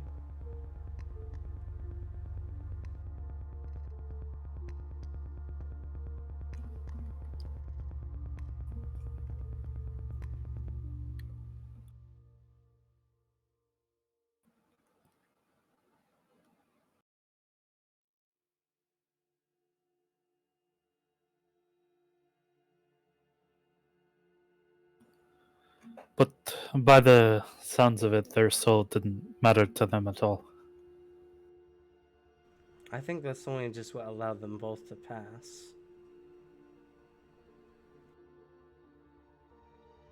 Or maybe So to there's give an up answer something that there. means something to somebody else, but not anything to you. Or at least nothing so important, I would say. That way, you're giving a lot to somebody else, but not for yourself. Not giving too much. I think what it means is that we can pay each other's prices, in a way. I'd imagine that as much as this specter wished and cared about the other individual to such a high degree, I doubt this compatriot of his wanted his soul or had any desire for it, would match his wealth to it. So, for instance, if you really hated someone, what would you think their soul would be worth? absolutely nothing. Less than nothing. That's right. So if we can set the price with those who are here anyway, that might work. I mean, worst case scenario, the first person dies insulting the Lord, and then you have to think of something else.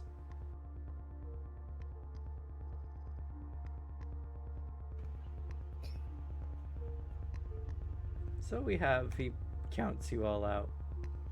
6 tries.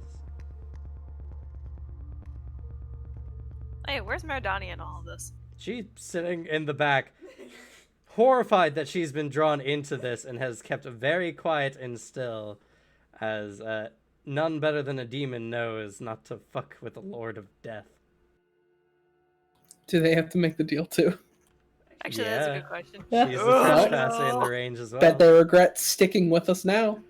She really does, and she's contemplated leaving several times, but in the face of this powerful entity, she has been too afraid to do so. Alright, well, you're the smart one, and you lot are good at making deals, so.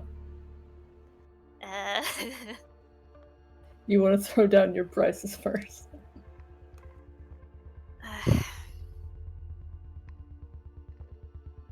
Not you. You To don't whom go were you first. speaking? To Richard and Naratanya. Because he's running his mouth and she's dead silent. And it amuses him as fuck to draw both of them in. And to, like, talk over Ishtar, because he's like, no, shh. I mean, we could have Meridania go first. Don't see why we wouldn't. Huffs. You're smart with this kind of stuff, right? What you I like to do? mean, Make deals. loosely. At least as loose as I am. But if I was to cover for anyone else's price, then who would do the same for me? Why wouldn't we? She looks at you slightly dumbfounded. Why would you? I mean, you haven't really done anything except what, you can't help but do. It's just what you are. He shrugs. You shouldn't cross spirits anyway. Just because we don't agree on everything, he kind of like gestures over at Arthur, who's just like, Who's immediately like, Yeah. who would do that? Like, not me. Yeah, he just gestures over him, just because not Most of everybody agrees. There's no reason to be me. You know, you make it so hard for me to break away from you all. It's the charm I also took. It is. But this is difficult. I mean, well, she motions to herself. I'm a succubus. The only things you all really mean to me are good lay.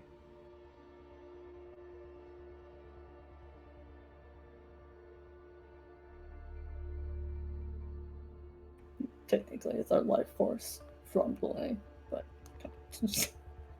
Well, yes, but I can't do that without, getting down and dirty. She Arthur grins just... wickedly. You can see him just like bending away.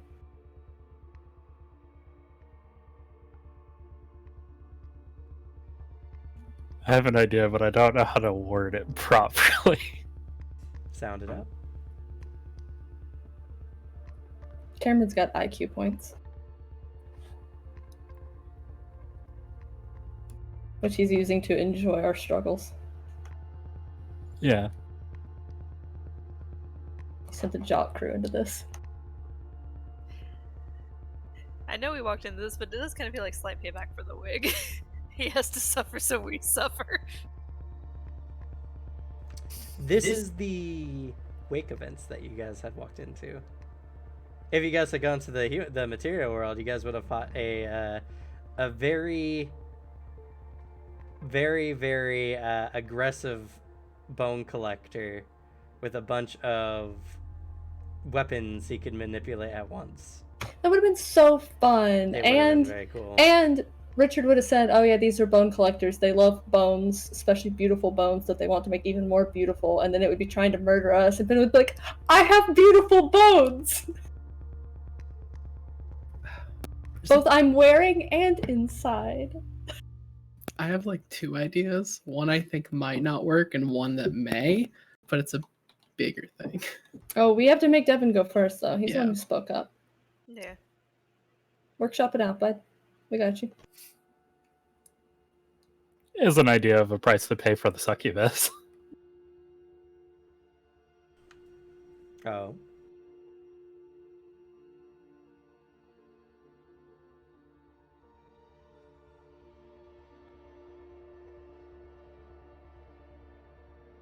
Best part is Richard has to translate.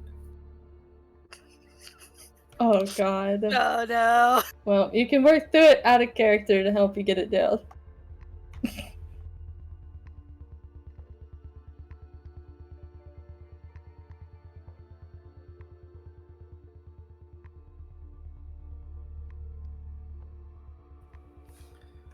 Alright. Alexi turns to Richard. It's like, thanks for a moment.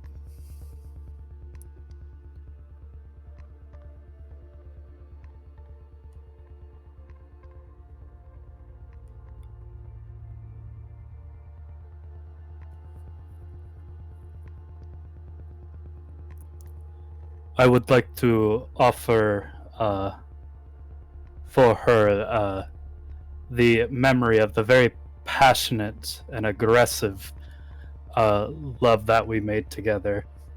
That personally was a mind-blowing experience. Good for you, I suppose. You would like to do this for Meridania, I'm assuming? That is correct, yes. So you must be sure that the only thing her soul means to you was that wonderful night in the forest. Yeah. What's she gonna do? Be insulted? She shrugs and she sounds like, that sounds like a terrible loss. I mean, if that's the deal you'd like to make.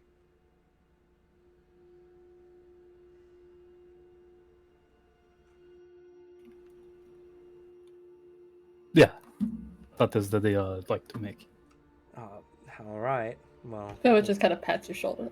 see if this works. I was gonna offer to go first, mostly because, you know, I don't really care much for my own existence. But if you would That's like to kind of do funny so- because I kind of nudged you to go first or her, and then you waited until somebody else did to say that.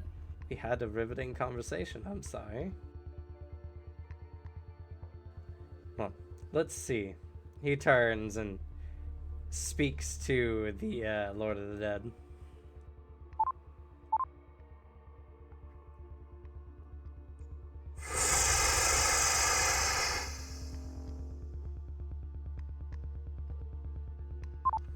It looks you over, eyeing you carefully before eyeing the succubus.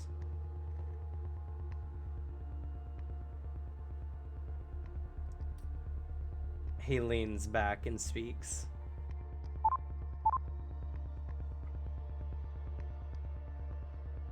If this is the price you wish to pay, then make it. He extends a large bony claw. Non-hesitantly, he clasps its hand, I guess.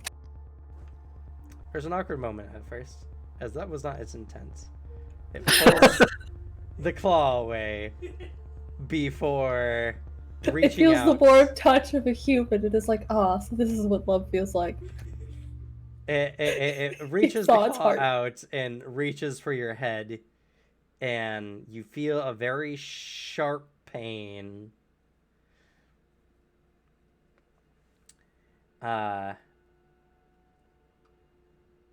As it retracts its finger, it looks at it, examining it thoroughly. And at this moment, Alexi, you cannot recall the moment.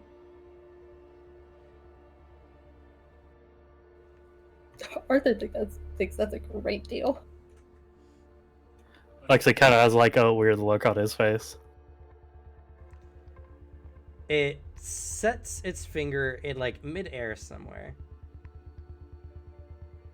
and lets it go and then stares at this blank space.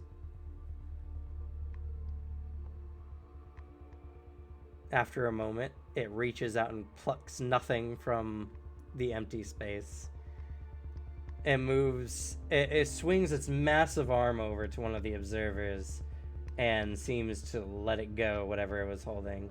And you see the center eye in this observer like illuminate and grow. And then as it turns back to you, it speaks.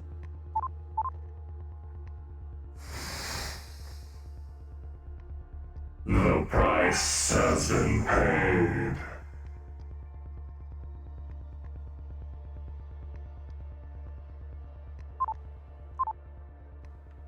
And with that,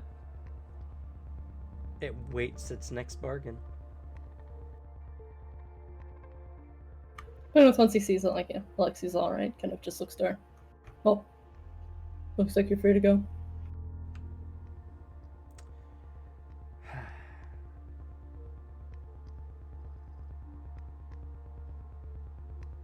She looks you all over.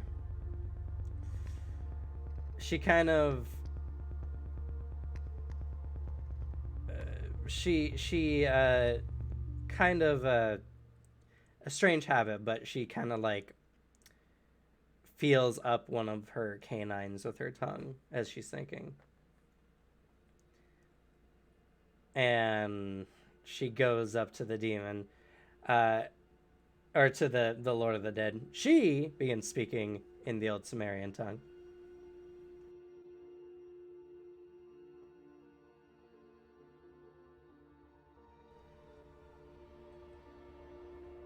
And when you look to Richard, he just shrugs and he says, "Sounds like it's something personal." No, come on, you translated everything else. He just reaches over and just shakes him. He lets you shake him, but he just keeps his lips sealed. Oh. Listen, someone else to pay your price. Like, pokes. Doesn't have a serious expression on his face, though. The two speak, and after a moment, the Lord of the Dead kind of looks you all over, eyeing you each individually.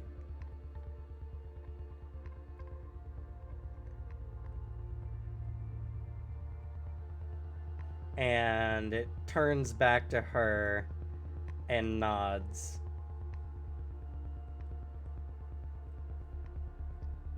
And it speaks aloud, and this time Richard translate.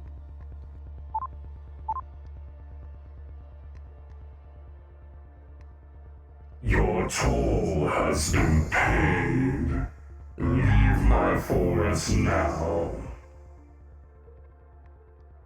He immediately just looks to Neridania confused, before back to Richard and back to her. She turns, looking somewhat bashful.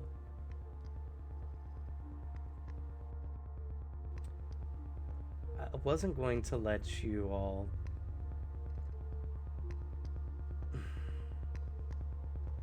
I wasn't going to let you all die.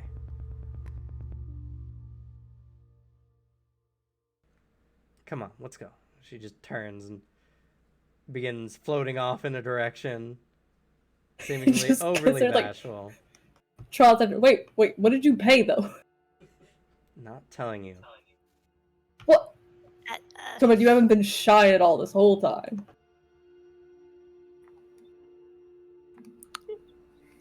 Ishtar just proceeds to follow the group, just taking the joy that she can just leave. The retriever follows after her. Yeah, Arthur follows this time like, I want to shoot this person way less now. Alexi just Oh, he nods does at the pause though. giant Lord of the Dead with like a quick nod and like. Yeah, he like stops like midway following her and like turns back to Richard and is like, tell him thanks. Oh, does he know where the first lord is? Sure, let me ask. He goes and begins speaking with the First Lord for a moment. The First Lord observes... Of the First Lord? Or sorry, the First Lord. The Lord of the Dead. Observes and speaks and turns, motions, and he says...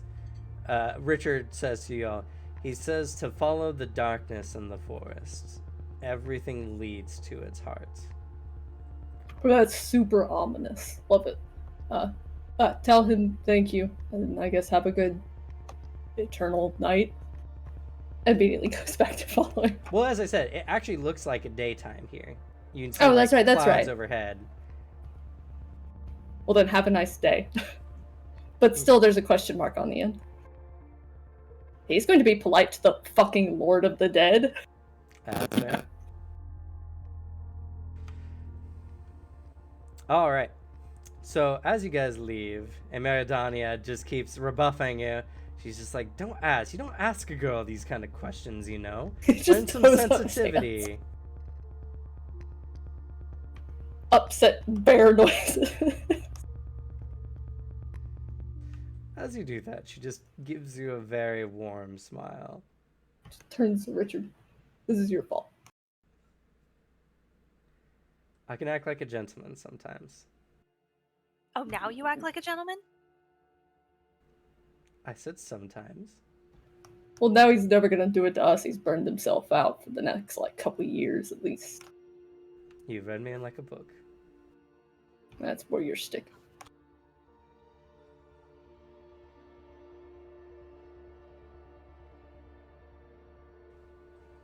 And you guys head off. So we're gonna cut to a 10-minute break here. This is why you're nice to demons. You won Meridania over, and The biggest then- high five for the Viking Jock Bros. Good job, guys. Because until this point, yeah, Arthur was waiting for her to leave so he could just 10 gunshots in her direction. Like, immediately. Probably tried to bite your arm off. Yeah. No need to be rude. But yeah, you guys have been nice to her. You won her over, and then unexpectedly, you set a price for her. A markedly low price, I might add, but you know. He doesn't know her very well. To be That's fair. fair, you know. And, Finn wouldn't have been able to give a good one because he's like, no, your soul means just as much as theirs. There's no difference between souls. People are just speaking. And from someone like Alexi, who's like a monster hunter, and you're like, it's just a monster. It was a good lay. I guess that's about as much as she means to me. Otherwise, she's as good as dead. It was a fitting price. And so you let her off the hook early, and she could have just left y'all, and she decided that That's why Finn because was told her she liked was free to y'all, go. she would make the price. And her price was she wasn't going to sleep with any of you ever again. Yep, it's about what I expected. Oof. Broke her fucking heart. Like, the moment she started saying, like, I'm not going to tell you guys, I was me like, I have a strong feeling I know what it is. I mean, and for a succubus, it's a serious deal. Yeah. To have sex and that kind of stuff is equivalent to life for them.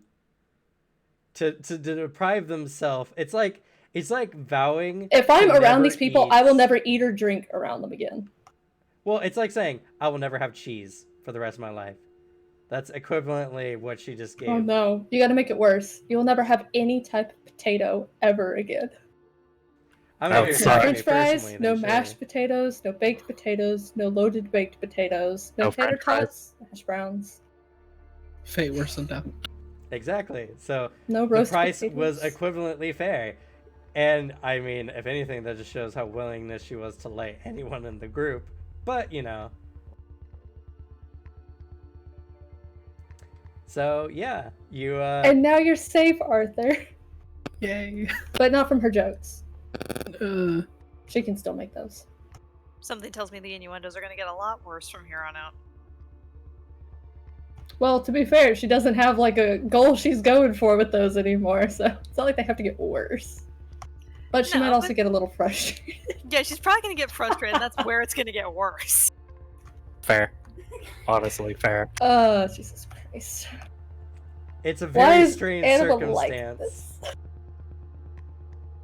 I'm so glad this Also- didn't happen in the Astrid campaign because, like, none of those characters were equipped to deal with this. no. Don would have had to given up sweets for the rest of his life. Luckily, the succubus we knew in that campaign was already spoken for, even post-mortem. Ishtar was considering giving up her heritage because it, to her, makes up who she was.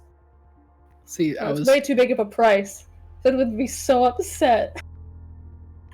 Yeah, it was. Ishtar, Ishtar, it's what kept dragging her down for the longest part of her life, so she saw not much value in it, and she's only now starting to see the value in it. So that's how she kind of gauges her value. I was thinking I had like two ideas, one of which my first one was like completely shot out. Like, I can't do that. I was just thinking, like, man, what if I just offered this dude, like, listen, every person I kill, you can just yoink their soul if you want. It doesn't care where they end up. And then the other one was, at least along the lines of what other people value for him. There's like one thing Arthur knows that two people in this world value about him, and that's that they think that he's a good person. So he was considering giving up his morality. He values it, but that was a consideration. I'm very proud of y'all. I knew the answer before you guys even started, because I knew this was gonna be a very hard situation for y'all. But it took almost no hints for me to lead you guys to Meridania and to lead to her sacrifice for the group. I was curious to see what you guys would do, though. Because like I said, I wasn't going to give you guys the answer. The only thing I did was have Richard mention everyone in the group so you guys would remember that Meridania was there. Ripley, there's no violence happening. That's why she's coming to you. She's like, Father, there's no violence. The Why have I not been succubus summoned? solved the Demand encounter. it. We're fine. No, she's like, it's break time. That's the opposite of violence, but you will give me more attention because you're not in front of the camera. I was very open to the possibility of you guys trying to weigh the price of each other's souls and try to give something equivalently for each other. When I was thinking about that, I was thinking strictly of that was the price Arthur would pay for Ishtar. Like, that was what he was considering. Like, because I was thinking through, like, how does Arthur value? Like, he likes Finwith and Alexei, but he met them like a bit ago. Like, they're just not as close. And then Ishtar likes Arthur. Like they understand. Like, oh yeah, they've been together for a bit. They've been traveling together. Like, clearly, one thing both her and Serena think is like, Arthur's good man. Arthur, just giving that up. That was at least my idea. I don't know if that would work, but Your morals mean nothing to you and everything to them, so. that was along my lines, yeah. Ishtar was considering offering up her heritage more for herself, but she also saw that Finwith admired it and figured that would probably have been more worth. You're blessed! Don't give it up! True, but that was something she considered before Meridania's sacrifice. Finn was Because like, oh she no. can't give up her magic, it's how she's lived. She's not sure how to live without it now. And what if your heritage is the gift? Oof. Then that would have sucked for her. Made that deal before. Lost 8 advantage points in one go. Oh, Oof. Devin, you fucking fool. That was Don's price. He paid 8 advantage points. Oh yeah, that's right. Well, you did that right before you knew you were gonna fucking die, you little shit stain. To be fair, I didn't know if I was actually going to die. Don just assumed that he was a very I'm still mad about scary that. opponent. I'll never be over the fact that you killed Don and I didn't get the chance to try and save him. You did it to her again! And then you little punk, did it too. Again, glad it didn't happen to the other party. It would have just been Garvey and Ashton immediately punching the shit out of each other, like, no, I'll pay for Don, I'll pay for Don, I'll pay for Don. Don, like, I've already paid for both of you. In the most heart-wrenching of ways. Fenwith is just struggling because he's like, wait, but no, all of your souls are exactly equal. Like, you all matter in different ways. If not to me, then to other people.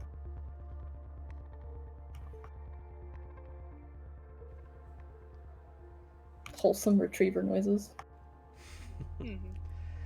I'm very proud of this this section here because the only way to beat out this greedy price of people paying way more than they had to really give was to have people pay for each other.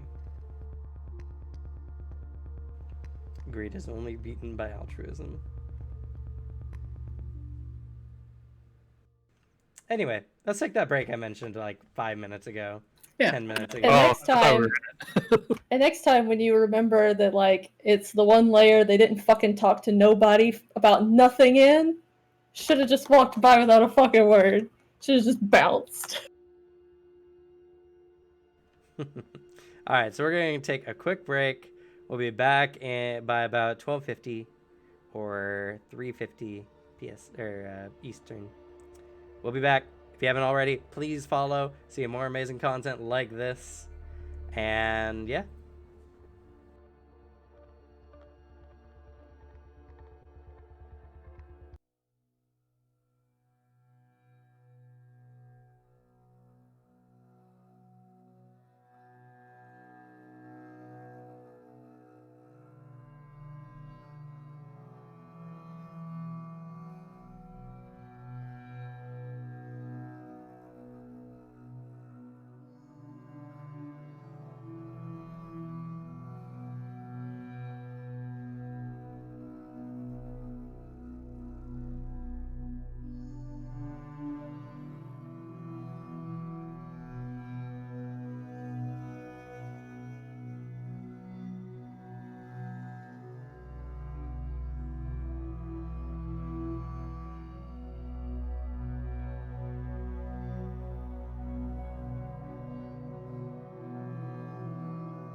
one with the city of Walamaki where Eric killed the crime boss.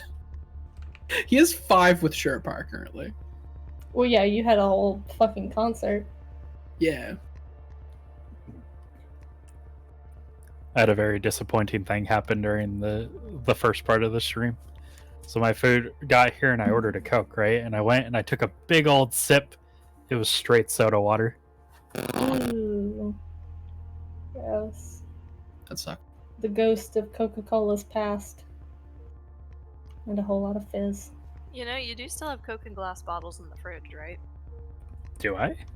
Yes. Oh, Here, you go check while I go find out what just fell in the other room. fair enough. I swear I've been fucking reworking these all my character playlists like so much. It doesn't help that I listen to them while playing these like in game. God, I've had so many songs added to Anastasia's YouTube playlist just because I'm listening to the music on autoplay on YouTube as I'm driving, so I just automatically play something similar. I could just listen to their playlist like all day leading up to a session. Like fucking Arthur, I have 22 songs for his playlist. Jeez. And I each separate out in chunks. Like the beginning bit, that's all just Fallout New Vegas like songs on that radio, is when Eric was like kind of, or Arthur was kind of like happier, and then it just goes, it just gets darker and darker as you scroll down. Because there's a lot of fun, angry Western songs about revenge and vengeance. A lot of fun ones. Oh, yeah. And then every once in a while, I'm like looking around and I'm like, ooh, thank you, Django Unchained, for that good song. I'll use that. I don't know why, but every time I think about Arthur and Western, for some reason, a Johnny Cash song comes to mind, and it doesn't fit Arthur. Which one? I have 2 of them in my playlist. It's not any of the ones in your playlist. It's called A Boy Named Sue. Oh, I know that one, yeah. It's a good one. Best song ever. I like that song a lot. I think it's really funny. I like the setup and like the actual punchline to it. The punchline is, I think, when I first heard it, I was one of the hardest I laughed at like a song. Do you have is it called Pain? Was one of the ones he did, or was No. it... I know which one. Hurt is what you're talking about. I don't Hurt, have that. That's what it was. No. That's not Arthur. The one I have is God's Gonna Cut You Down, and Ain't No Grave. Man, you pick all the super stereotypical songs. Oh, of course I do. I like Hurt. I think his cover of Hurt is one of the best versions of that song, like in general, but it does not fit Arthur.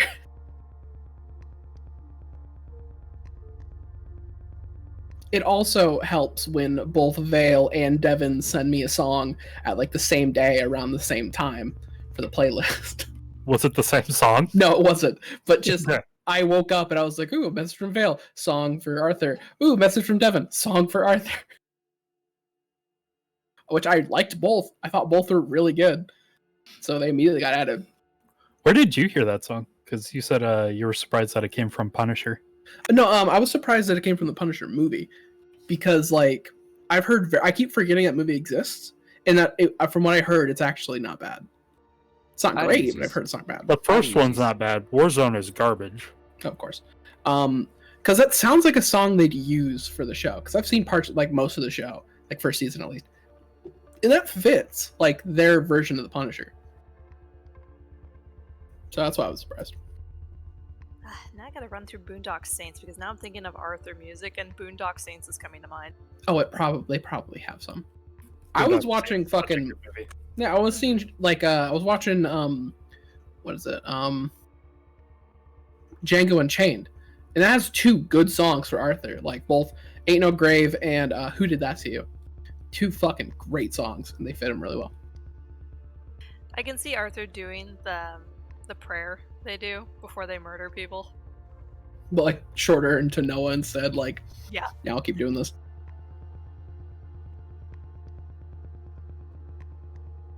And then I still have no fucking clue what's going on with Sebastian's playlist. Sebastian's just a mess in general. Like, it got to the point where I'm just sitting there like, all of these songs are just by the same fucking guy. And then I go around and I'm like, ooh, this song's good. I've never heard of this band. Who's Storm Corrosion? oh, it's fucking Steven Wilson's other project he did with Opeth, which I have because it was recommended because Steven Wilson helped with that album. It just keeps coming back. He keeps appearing in my life and just rearing his head for Sebastian each time, like, fucking hell, this fits really well. His musical style works extremely well for Sebastian. In a way, it kind of makes sense because Sebastian's still. I don't think he's really grasped that emotions cannot be just intangible; they can be separate. Which and for different things. I also find funny because Steven Wilson has some of the most powerful emotional music I've ever heard. His actual like work is insanely emotional, and Sebastian just that's all this stuff. I think that's the thing, like, because the reason I added them at first was because like his music goes in like a fucking journey. Like you start somewhere, you never end at the same place the song started. It's always like a different path that goes up and down in like intensity. It's weird, and that's how I kind of picture Sebastian. Then also the actual lyrics, Persephone and Persephone Slight Return, I think actually fit. That's the only like symbolism or lyrical meaning that I think Sebastian has, and it's weird poetry shit as like this instrumental plays. It's really cool. Both are good songs. I just need to. I'm looking in the recommended, and it's all Steven Wilson. You might have to start looking for songs on your own. Just flesh out the Stephen William a bit more with something else. There's a single band called the Pineapple Thief, and I bet if I go through like their Wikipedia, it'll say, and then for this one album, Steven Wilson contributed. I swear to God. Which, I mean, it's up to you, but like a funny thing you could add to Sebastian's thing is like a song dedicated for his thoughts on people that he doesn't think he can get anything from, and then just have like room tone.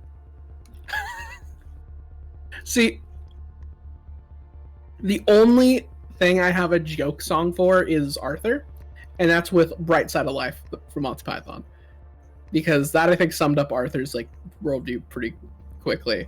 But like, I can't do that with Sebastian. Anyone else? I was so close though to adding the song "Invisible Touch" by Genesis to Garvey's playlist. I was very close. I'm not familiar with that song. The chorus is she seems to have invisible touching, and like immediately my thought was, oh yeah, you got killed by an invisible assassin woman. Also, it was either Butler puttering around vacuuming or the dryer kerthunking. Don't know. Couldn't find it. Maybe Butler ate something metal. Also very possible. All right. So, And Acer has left us. So. You guys continue through Cupidatus, the layer of greed. With permission really this time. One of you paying a hefty price.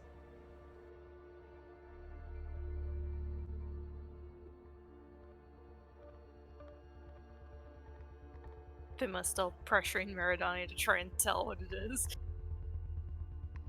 He eventually gives it up. He does it long enough where, like, it's still joking. And him being dramatic.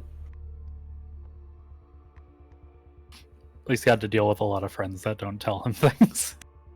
Yep. Also, as soon as there's, like, it doesn't just seem like she's just playing around about not telling him, then, like, it's serious enough that he drops it.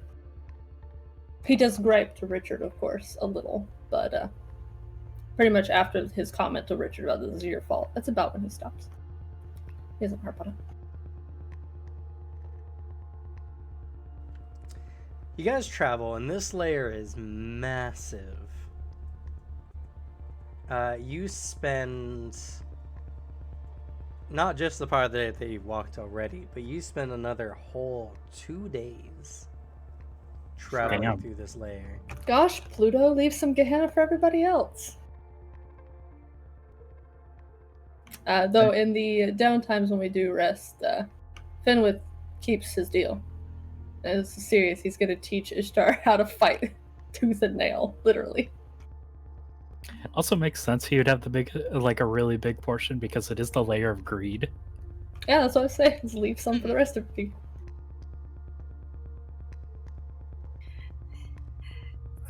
Poor Fenwith gets to these pitiful. She's like trying to punch, but she has no idea how. If you're earnestly trying, he does not make fun of you at all. He is entirely sincere, and even just like the slightest bit more, it's like you went from mini marshmallow to full size marshmallow. He's ecstatic. Alexi, did you see that?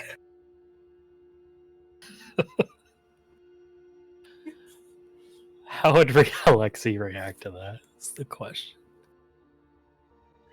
I know, I'm just saying for your visibility. Ishtar's like, it's shrimpy little girl just trying to be tough, but there's no He tries to impact. correct you. If you try to like throw too much weight into it, he kind of like stops you. He just kind of like grabs your whole arm and just puts you back a bit, kind of not noticing just how easy it is to move you as well.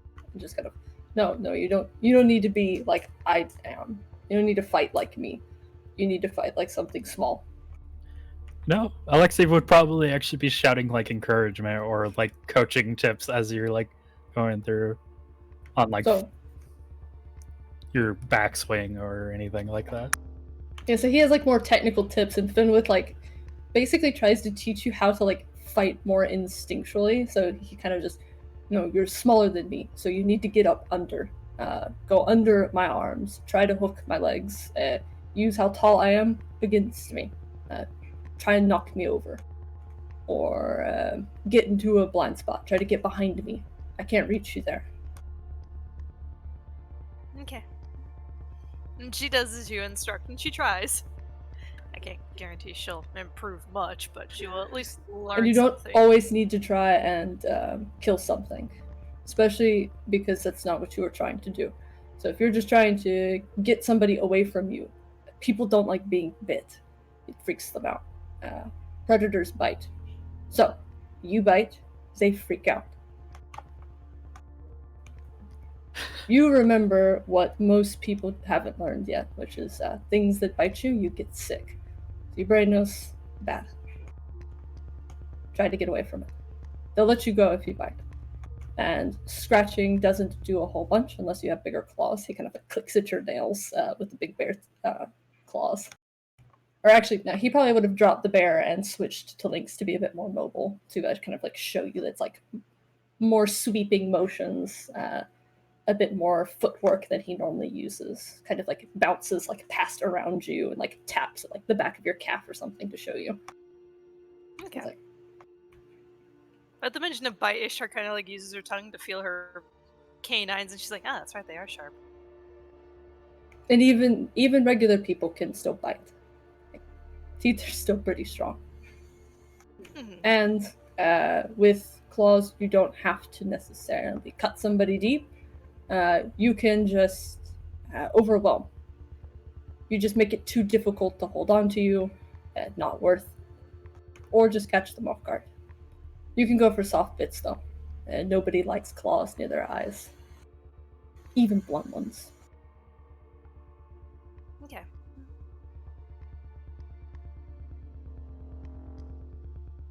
Just out of curiosity, how's Meridania doing throughout this entire training segment? Ishtar will kind of glance at her if she's being like too quieter than normal.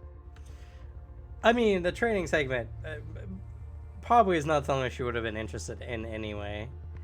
But have you been paying attention to her? Usually, she's hovering around Fenwith like a fly. Like, laying on his shoulders, sitting on his shoulders, touching him in some form or fashion. But these last couple days, she's kept her distance. She chimes in with a lewd comment every here and there. But she mostly just hangs surprisingly more towards Arthur's side of the group. Ew. Ugh. Not that she pays him any special attention. Good. But it's just strange that of all people here, she would be hanging closest to him.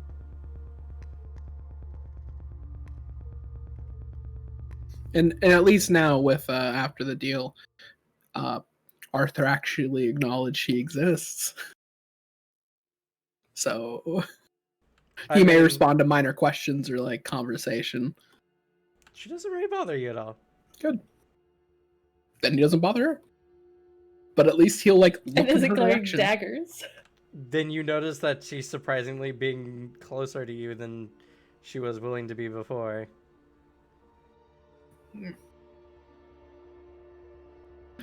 Right. That's outside. Get knowledge stuff. So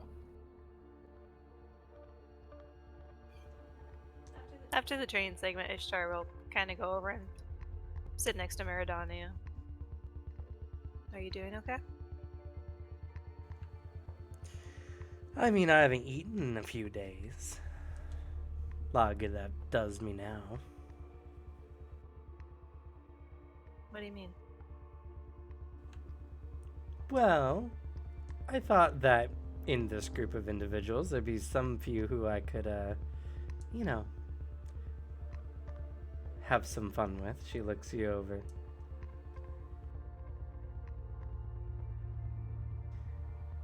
I thought you guys were interesting, and I figured that, you know, you guys would be, the best thing, closest thing to a food source I could get without having to go long distance.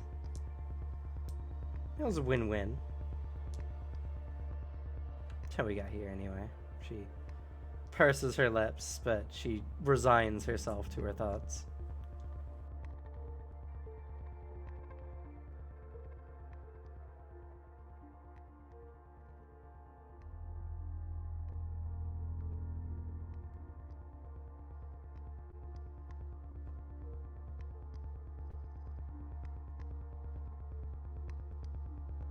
What will you do if we get back to Rosencratz? I don't know where that is. It's just inside the forest. It's a city. It's run by Vitella, but they're mostly hands-off.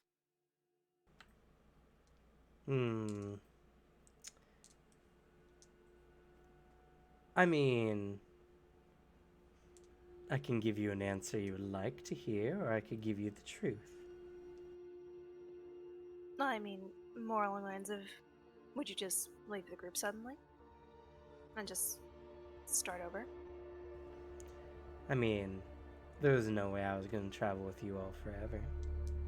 True, but I'm not sure if you would want to stop at Rosencratz and try to go anywhere else. No. I go where the winds take me. Or where the brothels are their biggest. She just sets up shop in Rosencratz with the deal. I get to sleep with people, but I promise I won't kill them. That would actually be pretty beneficial to her, considering some of the people in the Amorous house. Yeah, you wouldn't have to worry about inquisitors kicking in your door. Twilight Brotherhood might be a little meh, but to be fair, half of them are in bed with demons in a very different way, so... Yeah, if anything, Can't Rosencratz judge. would technically be the safest city she could probably set up shop in. If the Vitella let her. Also, we technically don't know if the crows have any wards set up for stuff like this.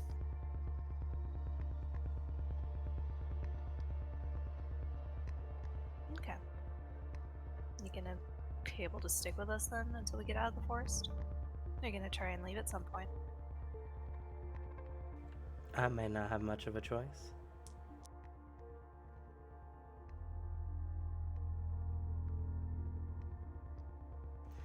Don't you worry your pretty little head.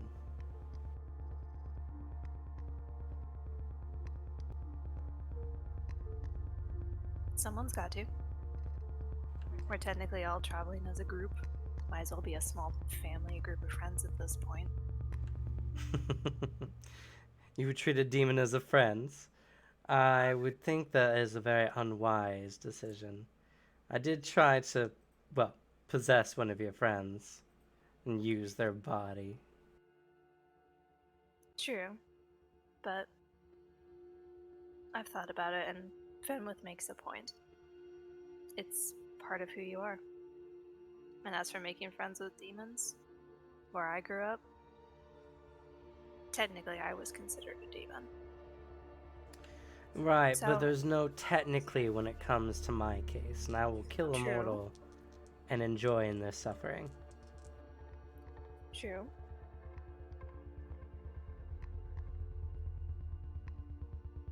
Just trying to treat you as one of us.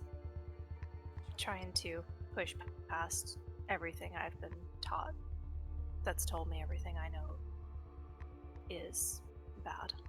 I'm trying to see and learn more about the world. And even demons have, from what I understand, various sides to them. I'll tell you this. Don't trust demons. They're only out to hurt you. I figured that at least that part was true.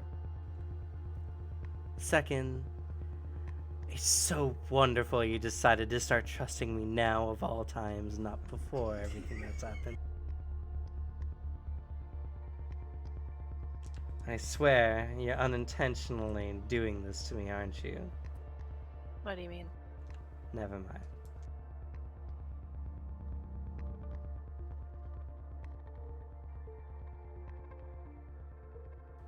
Have you tried being a dom? I think you would do well at it. I'm sorry, I don't know what that means.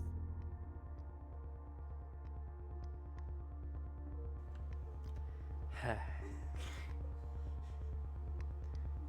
would explain it, but it would not be as funny afterwards.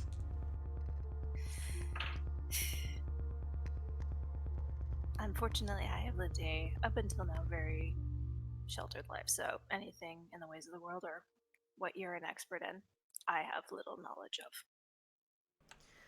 of. Dear, you're torturing me, really.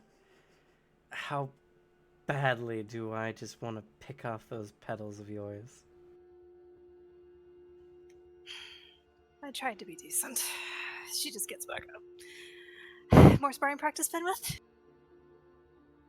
He, who's like basically been trying to wear you out as much as he's been wearing himself out, just immediately perks up from bothering Alexi. Yeah, sure. Alexi. Before she... Oh, go ahead. Jinx, you both owe me a soda. Alexi, go. Help him out. Seeing them going out to spar, Alexi will turn his eyes to Arthur and he'll march over. He's like, "Come on, comrade, you will not skip training either. Your first day as collier is today." And he Oh. kind of just like wrenches you up. The fuck does that mean? I promise to teach you first level frost collier stuff. Oh yeah. You have never been manhandled so much. All right, I'm following you. Like, you can let go. Oh, hey, Arthur, do you know anything that would, like, I don't know, he kind of, like, focuses? Can he sense Ki on his star? He looks.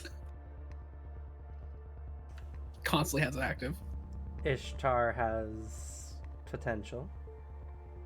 I mean, there's something you can sense with Ki Mhm. as a living being Yeah. normally does. So he, like, I mean, he mostly does it, like, as a practice thing and then looks to Arthur and is like, actually, you think there's anything of a teacher? Because, like, you can use it to, hit better and hit things that aren't, spirits. He kind of, like, lifts up her hand and just, like, points at the claws. You said you could make claws. Maybe she can make better ones. Or make hers better. I mean, it's possible. Main thing is, I guess, dedicating yourself to that takes time and effort. You already know how to use magic. You just If you're- focus on you instead. If you're focusing on a different type of just thing, might be a little harder, but I mean, might be able to do some basic stuff. Nothing. I don't think anything too. I don't know. You're not gonna be able to pull out key guns, but I could teach you some stuff. Everybody's walking out of this forest with the use of Ki at minimum. Richard, get your ass up. I know you get it innately from your class. If you're level 8, you have some. I can just imagine Richard going, no. Richard just, he's like standing off to the side and he says, I consumed a large amount of my life force to summon that beast from a while ago. If I do this now, I'm probably going to die to internal injuries. Don't worry, I can keep you patched up. I know how to use soft pause. He points at Finn with no, and he points at Ishtar no. So you're refusing a student to practice healing magic on her teacher? Yes. Because it would involve my bodily harm. I think that's a safe boundary to set. Also, I don't think guilt's gonna work on him. Nah. Oh, I know it's not going to work, but it's fun to slightly twist the dagger, even though I know it has no effect. You Besides, guys, nothing can. Maybe the succubus was right. you guys just keep swinging around your big meaty arms and Ishtar's noodly ones. I'm just going to sit here and watch you all practice in asinine, well, mortal combat. At the comments he makes about Ishtar's arms, Ishtar gets really pissed and the air around her actually starts to get a little staticky. And her form shifts. And What's baby gonna do? she shifts into basically her same form, but she looks like she's now comprised entirely of water. As she uses the If Finn with body his spell.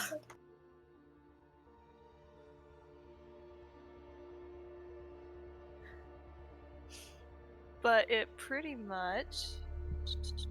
see if I read this correctly.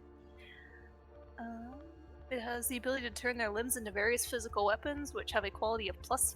While they are not properly immaterial, someone in liquid form can enter anywhere and are capable of seeping. So pretty much she just turns into this water-like being and like sharpens her claws a bit more.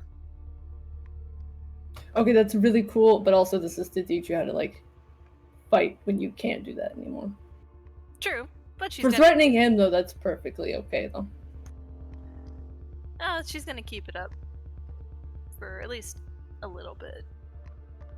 You know what? Here, Practice with it and then practice without it. Yeah, if you feel better with that one, you can go ahead and fight with that, and then we'll try and bring it over to without the spell. Mm-hmm.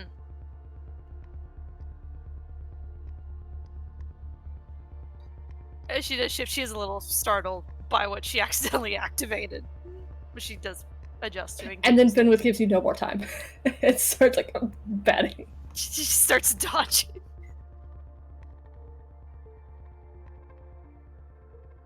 While also like harrying you and trying to like show you how you should be moving. He'll occasionally like prompt Arthur questions, so you end up having to like listen to Arthur rattle off like suggestions for how to use your martial knowledge, while also being toyed with by a cat. And this is also while Arthur is being trained too. This technique that I am teaching you does not require a certain weapon, so your gun's probably fine. That's good. And he takes out his blade, and you see him begin to focus the energy as water seems to coalesce across the blade and then just freeze into a sheen of almost a mirror-like reflectiveness on his blade. The goal of this technique is to bring the cold against your foes, while at the same time, if they have a particular penchant for magic, you are able to cut, or I guess in your situation, shoot right through their magic.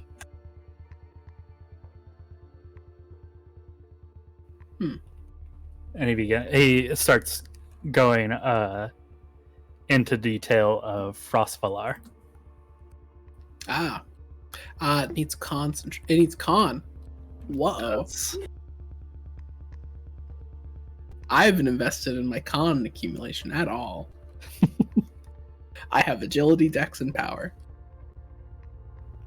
Fair. The Dex and Power will do you good. True. I mean, I could do this. It'll just take me 3 turns. But, I mean, from what this can give me, hell yeah.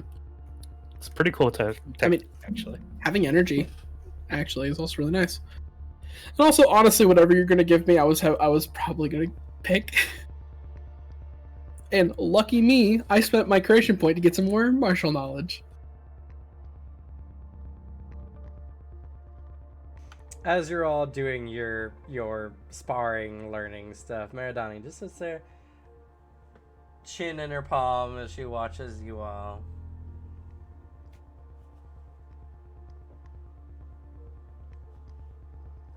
A bittersweet smile.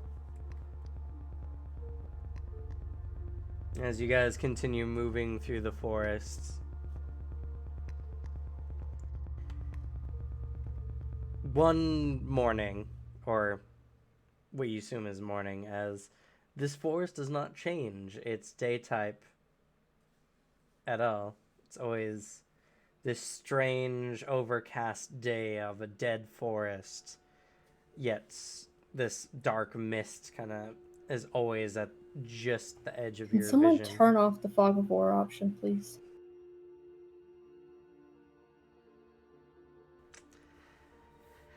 And Maridania stops and she says, well,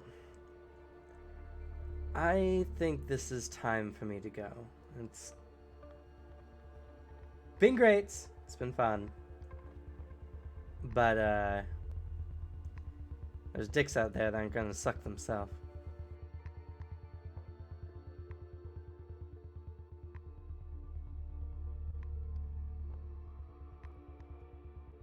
You gonna be okay leaving the forest on your own? I can feel that we're near a place where the wake is close to the real world, so I think I'll be fine. Take care of yourself. Try not to kill, everybody. A little restraint goes a long way. I mean, I'm just giving them a good time. It's not my fault if they die afterwards. Just kind of waggles claw at. She just shrugs. It was good traveling with you. I hope your journey is safe. Oh, after the initial bit. Right. Take care of yourself. I'll do my best. I'm Farewell. very good at taking care of myself. Never mind. He has like a big grin, and then it falters. Like, ah, damn, she did it again.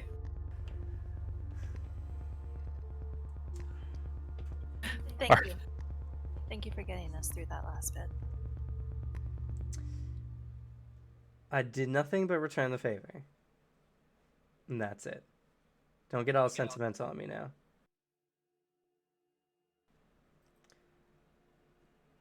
She It was just kind of like pats you on the shoulder. Like, it's alright, people always leave. She lifts up and she says, I hope you all keep dreaming about me, as she drifts off into the air. Most of us, he kind of just saw around to Lexi.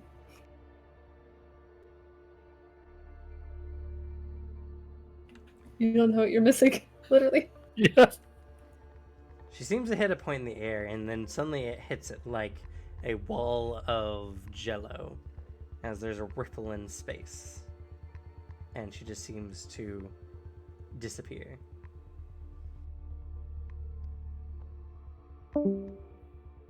Oh. Oops. Zen, no! The order!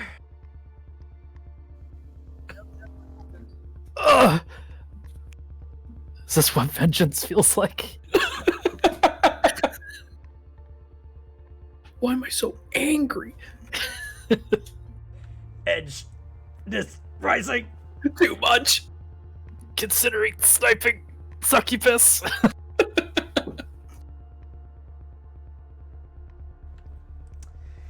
So, you guys start walking off into the next zone. as you guys should be aware, about 48 hours have transpired since, meeting with the Lord of the Dead. So any recovery such stuff Our should be tended presents. to. Our sweet presents.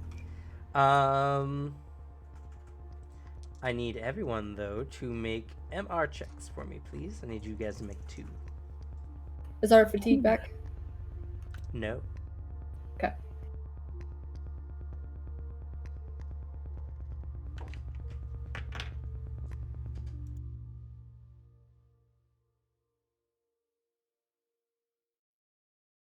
All right. I got 120 for the first one and 157 for the second.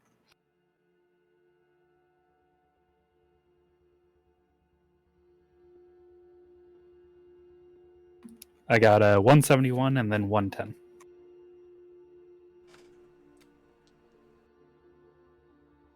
Type it in the chat, y'all. Oh, yeah, of course. 174 and 143. You guys are rolling pretty good. 80 something and 57. Helps that also my magic magic resistance is like one of my best already because I have a good power.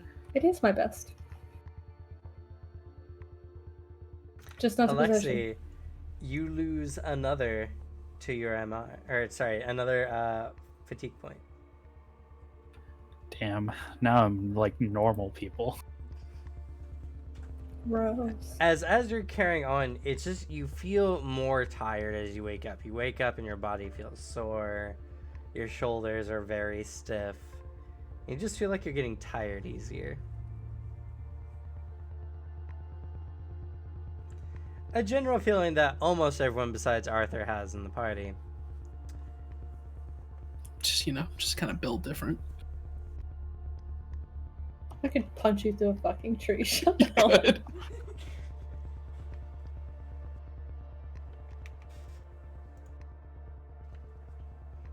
But okay.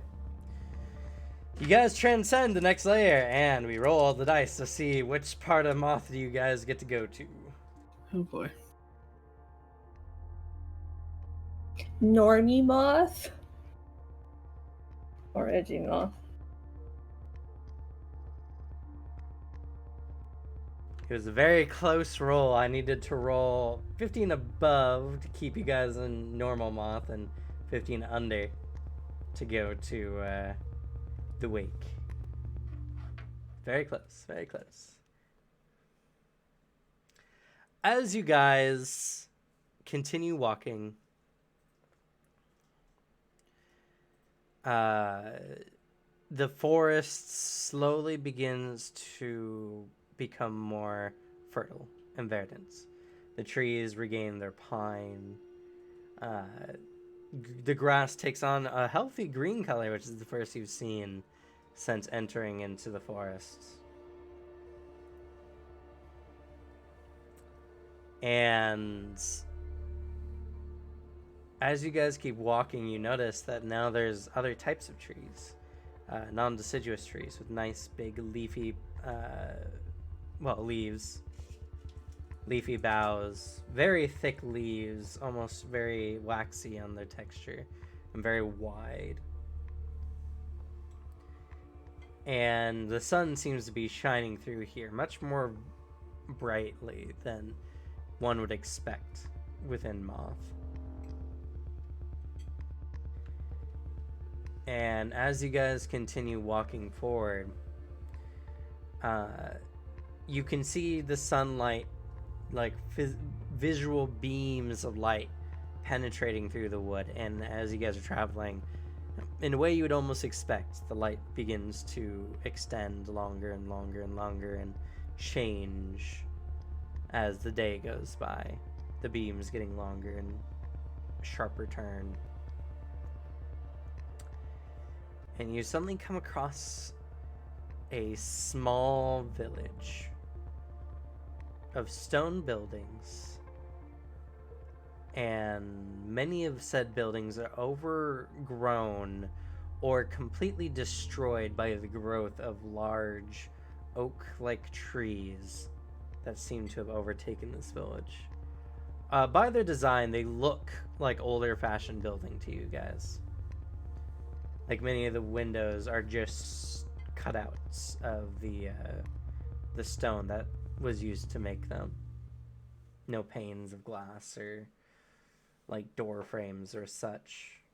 The remnants of what looked to be cloth hang in some of the windows, much of it moth-eaten and tearing.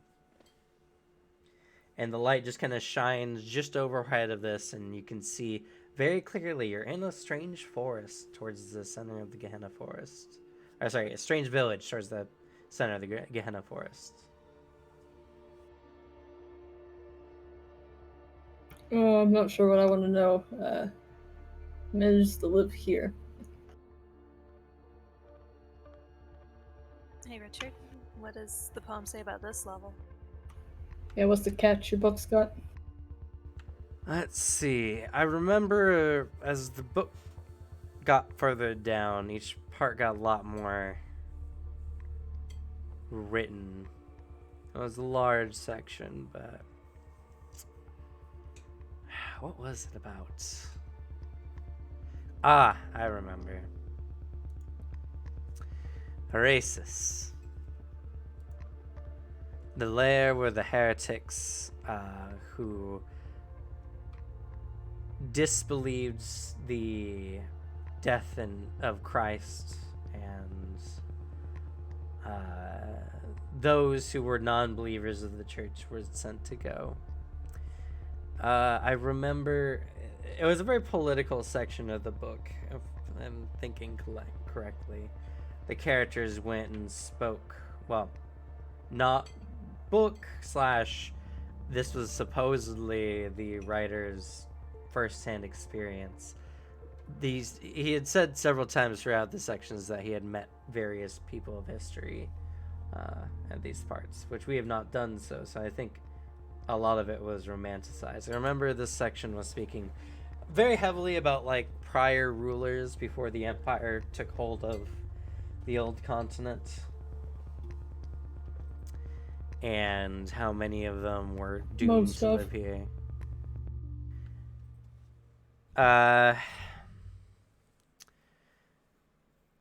Let's just see here.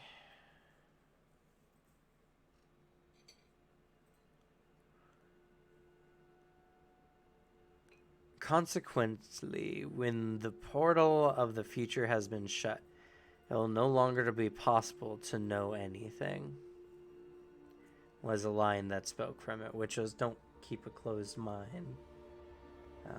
Always think of the possibilities of the future, but I'm trying to remember anything of particular notes, at least something that'd be relevant to us. The stars were mentioned, Pisces.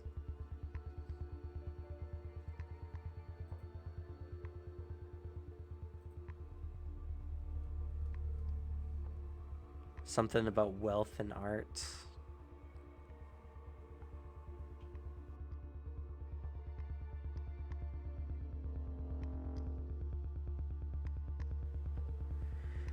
I'm sorry, I'm not really drawing much from it as far as... Oh, no, I remember.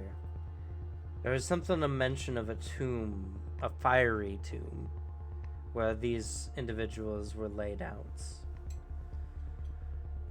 The heat was so unbearable that it became impossible to think, and those who thought heretical thoughts were left to live in a source of agony with nothing, not even the chance to pray to God for forgiveness. Just the one? No, there are multiple tombs, if I remember correctly. That one just doesn't correct.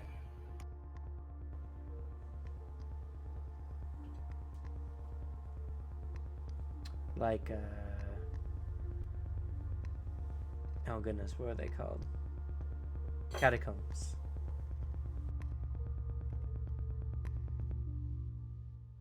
Flat stare. Like a place where many individuals would be buried in separate enclosures.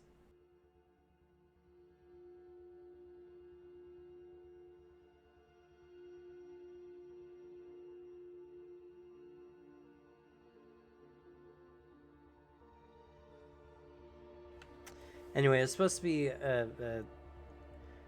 a hell for those who let their intellectual thoughts stray from God.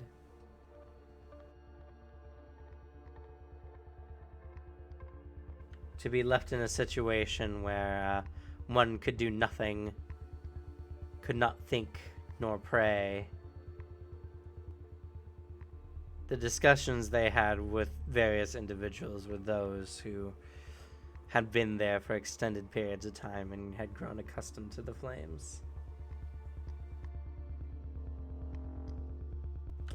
Anyway, there's not much in the way of tombs or flames here, Emotions.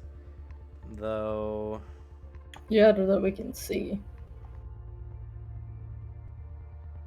That's true. Something to keep in mind. Is there any magic coming off of this fortress that's in the middle of... No, fortress, it's a village. Oh, village. Okay, never mind.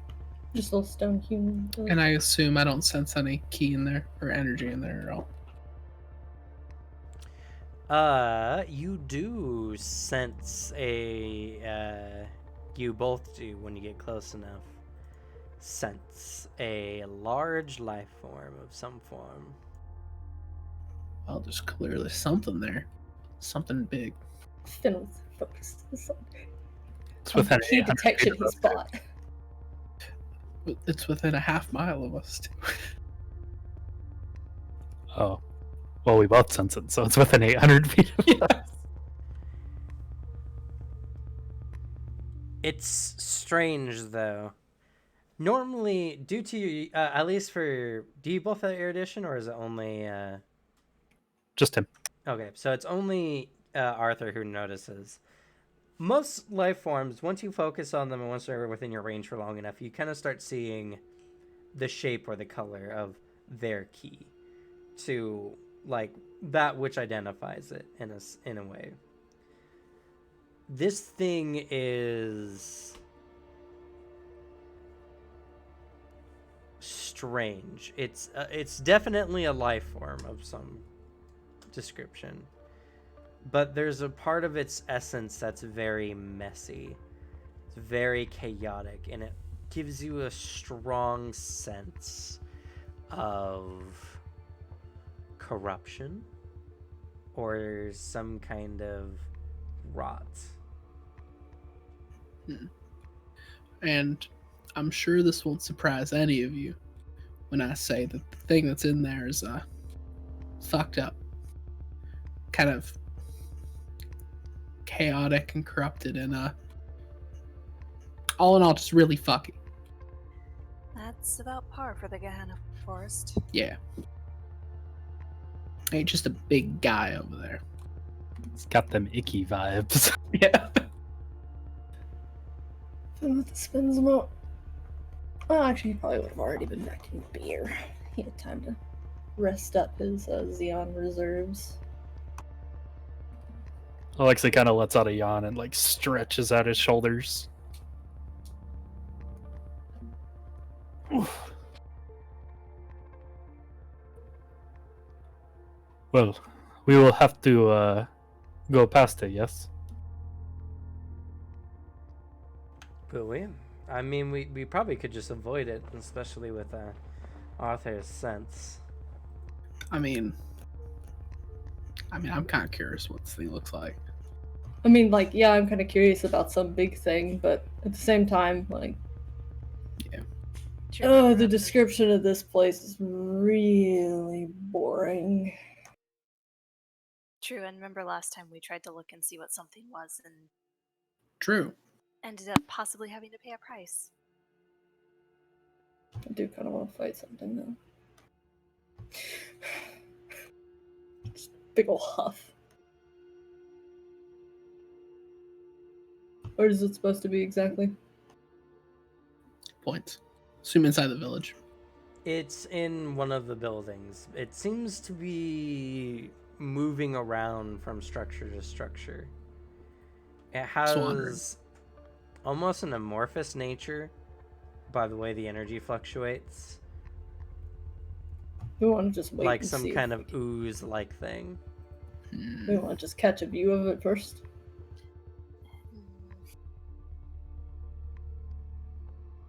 I mean, can. But he describes like how its energy is moving.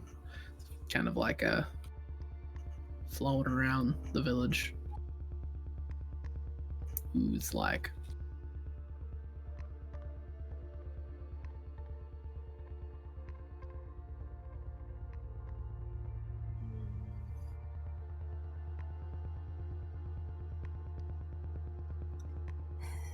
I'll leave the call up to you.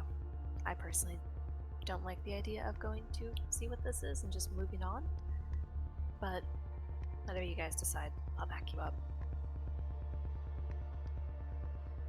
Well, we can go around the village and keep an eye out for it if it's moving around. Okay. It seems particularly fun. You just shoot at it a whole bunch, get it over here, and tear it apart. But only if it seems fun. Sure. So are you guys going to investigate, or are you guys going to try to keep your distance?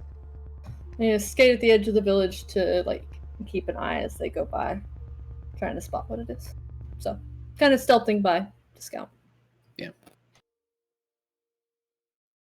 Okay.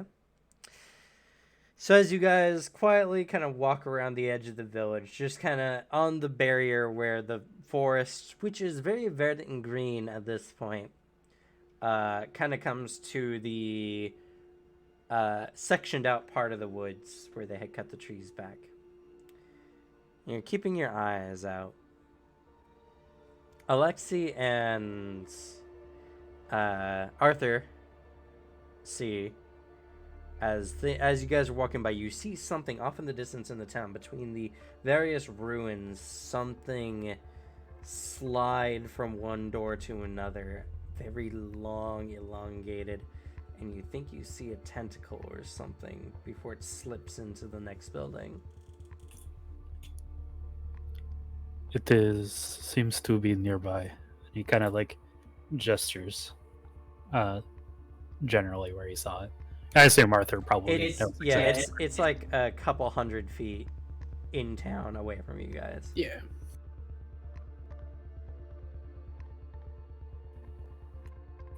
Looked like. Oh God, has Alexi fought a thing with a tentacle yet? Alexi didn't get the details, unfortunately, due to your disadvantage. The glasses help somewhat. Oh, then never mind. You just saw something sloop by. You've definitely fought something with a tentacle, though, but that's only because those chaos, like, blorbs, the Devourer's kids, those things definitely created tentacles at some point in their brave body parts. Fair. You've definitely never seen a squid or an octopus, though, since you've been living in the fucking mountains. Yep. Arthur describes it, though. You've seen squids and octopuses. Yeah, I have. It's the Kraken. Oh, that'd be fun to fight. Man, is the I want to Kraken shoot lost the to Kraken. Can you tell what it's doing? Just kind of roaming. It has a purpose. Lost on me. There's nothing else out there, like it's not eating nothing. No. I mean, I don't sense anything in there. It's just kind of moving constantly.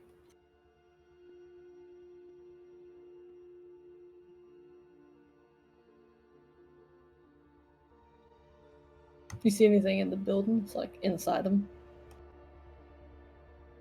Or are they just empty stone houses? He doesn't detect any life forms there. So. And I don't No, think I like, can is there see any that far. sign of like anything that's lived there? Like, is there like? It's hard to say Directly or from this anything? distance. It's a bit too far. I have good eyes. Not that good. Well, can't you do the thing where you just make them better? Good question. He makes a sniper scope. Could I make key binoculars? Unfortunately, there's no key ability that enhances your vision. Yeah, I think the only skills they can do with that is athletics, unfortunately. I don't think I can. There's an ability, but it doesn't like magnify your vision at all. It either allows you to see like magic or someone.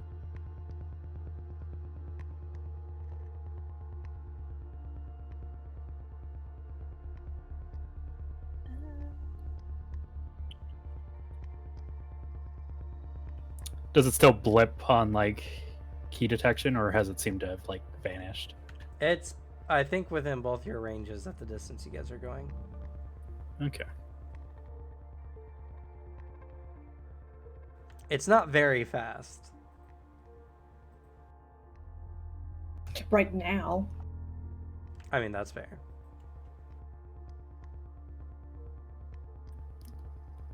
I guess we continue walking. Just keeping an eye out.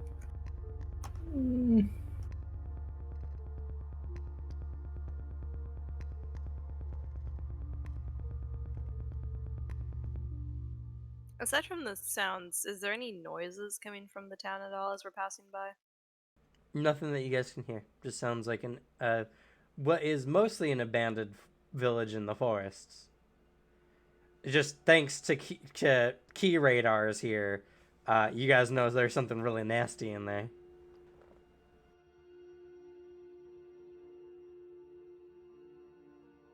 Poor Fima's gonna walk out of this forest. Man, I didn't get to fight any cool stuff. I want to fight your brother. If I win, I get a piece of him. Give me your fang. You'll grow another one back like instantly. Give me a fang right now. Or a finger bone, but that one's a bit more messy. Or a heart. You guys seem to keep doing that stuff. Not that I particularly want a heart. That's not very fun. Both would particularly hurt considering there's no Novocaine at this time. Just get somebody like absolutely fucked up on laudanum and then have them drink their blood. So, as you guys are continuing around, you guys manage to circumvent the thing in the village. Just as good as fighting it. Sure, totally. I'm sure none of y'all are wishing to take it on anyway right now. Golden Retriever whining noises in the party. Well, he's a golden retriever. He's currently part Berrigan, so it's much deeper than that. But he's definitely whines once they leave, at least a time or two, or breathes like a tad too heavily. It's not. He's not sighing or pouting. Ishtar just asked to be safe and not fight it. Nobody else seemed super jazzed, and so he doesn't want people to be upset with him, but he's kind of upset, so he's just... Alexi's more of like the tongue click, like, this is cowardly that we're just like walking around this kind of field. But he chose what to do in the last layer, so it's fine. Ishtar made the suggestion of being safe. Y'all could have gone against it. She did say she'd back you up whatever you chose. Arthur's driven to fight, but only like certain people. He doesn't care if it's a big old worm thing. Listen, Fenwick legally is obligated to pout like a child. Yeah. Oh yeah. So as you guys are leaving this area, this cultivated or this civilized, well, ex-civilized area of the forest, you can see many of the fightier members of the group are just kind of disgruntled, I guess is the best way to put it. This sucked their soul away more than any of the succubi or weird shadow darkness stuff going on. The wind's Fuck the taking, fatigue. the wind's taken out of them more than Richard. Arthur just kind of like looking at them. It probably makes Richard feel better, watching them be miserable. There's a little bit of it, that, yeah. Some sweet anodyne. Do you want us to fight the next thing we come across? Yeah. Did you guys want to go fight whatever's in there? You guys look like you're going to be unsettled. And after dealing with that succubus for a matter of days without any getting thing on with her. I can unfortunately recognize someone who's gonna be a bit, well, discomfortable. It is fine. I understand that we are here for a mission, and he kind of just like looks at the direction of the village. Some sacrifices will have to be made. Plus, I don't want anything to do with this stupid place anyway.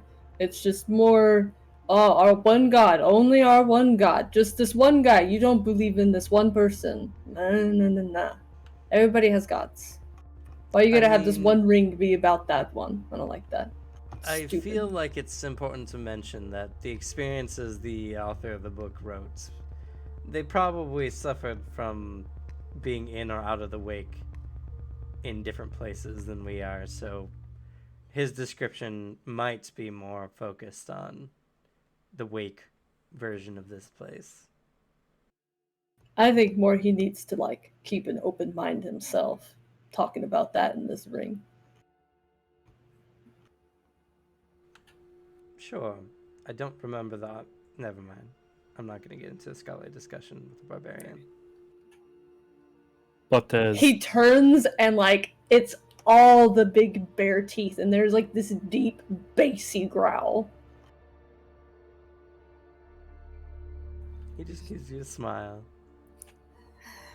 But when there isn't a mission on the line, he grips Fenwith's shoulder like really hard and shakes. We fight everything that moves. Fenwith is watching him.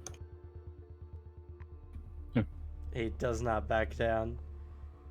In fact, the fact that this word seems to bother you so much only seems to empower him more. He doesn't stop moving, they're still walking. If he doesn't say anything else, eventually Fenwith's attention sways. No.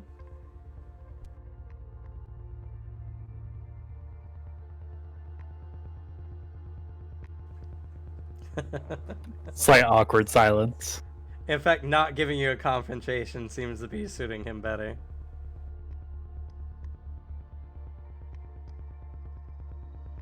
Second strike.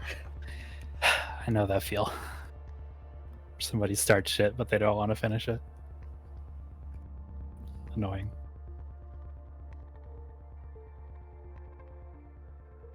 In the awkward silence and absent-mindedness, Discharge just like, while still getting over her cold, just like finds like a fallen stick from a tree and just starts moving it around, just at random, and following her. She plays with furniture to escape the tension. He accidentally picked up like a demonic stick bug, and it's just like, oh my god, please! Man, you guys better hope Wrath isn't fucking literal. That one's gonna be fun to go down. Man. Guess where you guys are gonna go next. I know Yeah. which one's next. Yeah. I know the order they're in. Yeah, If you know the order they're in, then you should be confused right now because I skipped a layer. it is.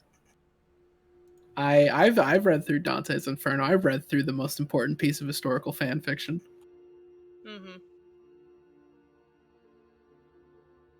All right, well, as you guys leave the village far behind, whatever it is there left to lie, you guys continue forward. Arthur keeps an key eye out for Anything Fenwith can for roll. anything come like approaching, because he's going to maybe divert the party a little towards it. Oh, don't worry.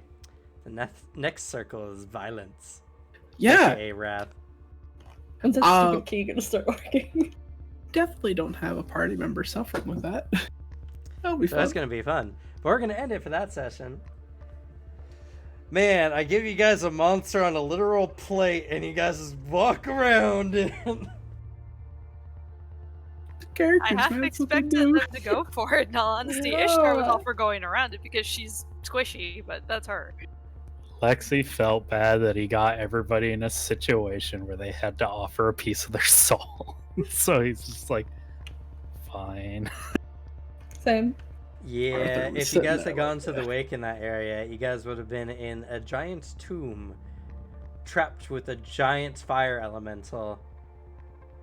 As the entire place just starts burning you, and you guys gotta beat it before y'all die by being burnt to a cinder. Jesus. Turns to Gestalt tree. Ow, it still hurts. Why is it 6 armor enough? It was going to be a really harrowing one, but you guys went to the real world. I rolled a 53! A 53! I was 3 off from sending y'all to the fucking fiery tombs to fight a high elder fire elemental. But no. It's what the dice wanted. There was also some other interesting stuff in that town, by the way. You guys would have found some information on the safety noodle. Safety noodle! About the god that lives in this forest. I do find it funny that you've submitted to calling it the safety noodle.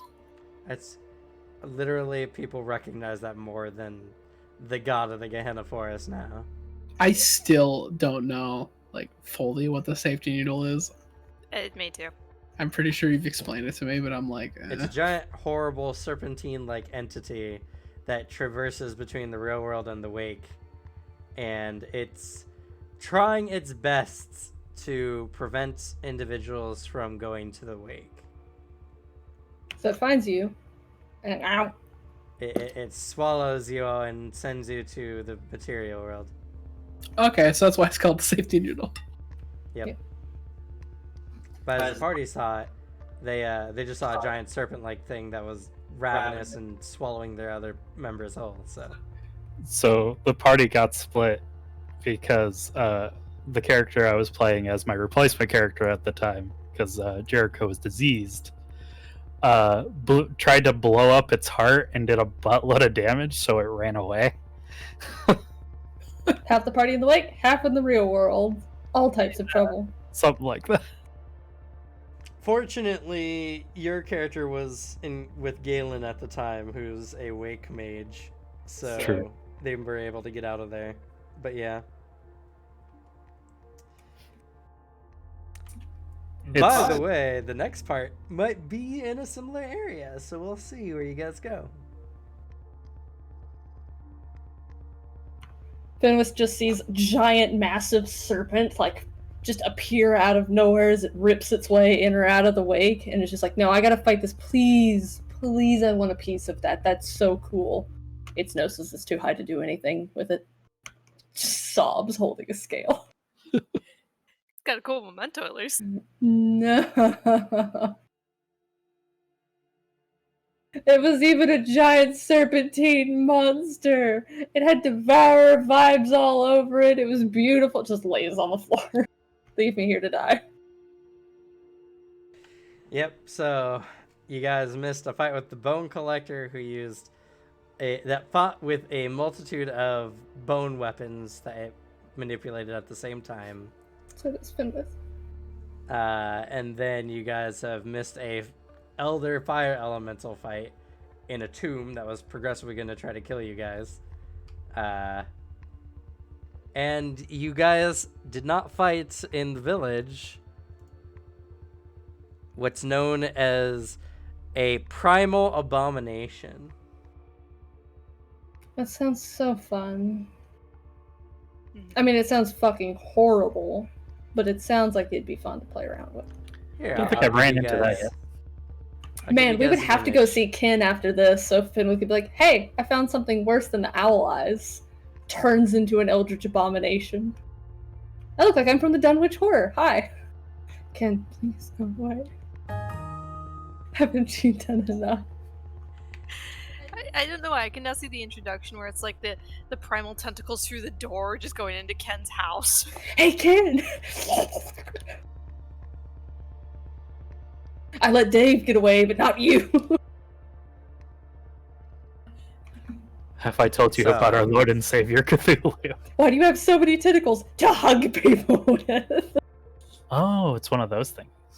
I was thinking just in that moment, like, man, it'd be kind of fun if Arthur can go meet Ken. And then I realized that's not good for his self-esteem. Like, as much as we already crushed it. Like, hey, what's up? I'm a master in key. Yeah, I'm self-taught. Completely. You had to work for it? Pfft, okay. I didn't learn the word until like halfway into this fucking campaign. I learned what key was like a few months ago. Like, I have 300 martial knowledge under my belt and learned what key was. 300? I have 510. I'm in at the time, but that's fair. True. You're probably around 400. Hi, my presence is overwhelming to you. Let me teach you key. Have you ever felt a combat aura before? Would you like to? Now, I would you mean- like to feel a combat aura or pure existential dread? I can do both. At the same time. Just remember that the combat aura only works on people who are 3 levels below you. Does it? Well, more so, It's they like a have to certain have, amount of presence. Yeah. they have to have 10 or less presence. Oh. Oh well, glad I did. I picked Nemesis over combat aura. It's useful Yeah, for getting rid of the chafe, basically. Honestly, the only thing I was considering combat aura for was I thought it would be terrifying for Black Sun people as Arthur goes through like compounds of them. Yeah, I considered it because it's a cool mad flex to have, and just Yeah. to be so intimidating. People are like, I don't want to fuck with that. Yeah. I considered it kind of for Doc, just like, hey, if I don't have to fight, if I'm just like such an asshole, such a literally toxic asshole that people would just leave me the hell alone, or be terrified to fight me. But unfortunately, it was like, yeah, people with like fucking 10 presence and below, and it's like, oh, what's he gonna do? He could menace them with a roll. He doesn't need that. Combat aura is a little underwhelming. Yeah, might as well just go with the aura of emptiness, because it's just if they fail my physical resistance check, they just get -20 to everything. Ridley would work very well with Jericho because he has a bloodline that gives him 10 presence higher than he normally should.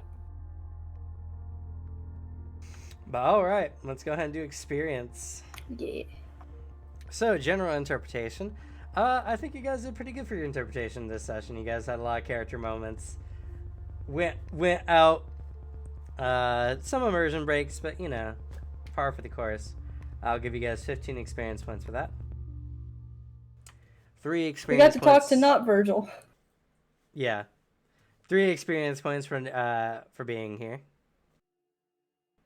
Oh wait, how much was the first one? 15. Thank you.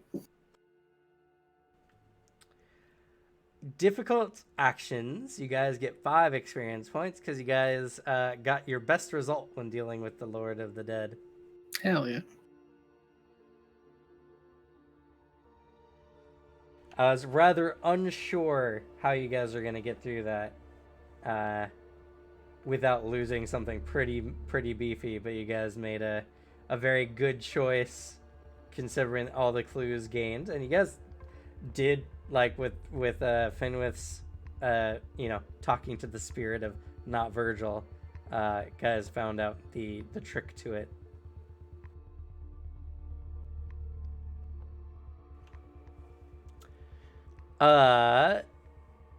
So good ideas. I'll give you guys 5 experience points.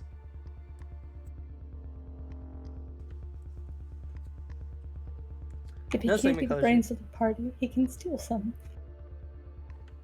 That's what the walking stick is for. To help Finwith on this path of wisdom, as a shaman should. No combat this session, surprisingly.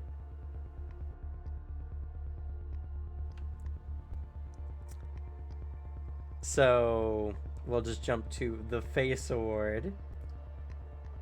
I will say goes to Ishtar for talking to Meridania and for initiating conversations.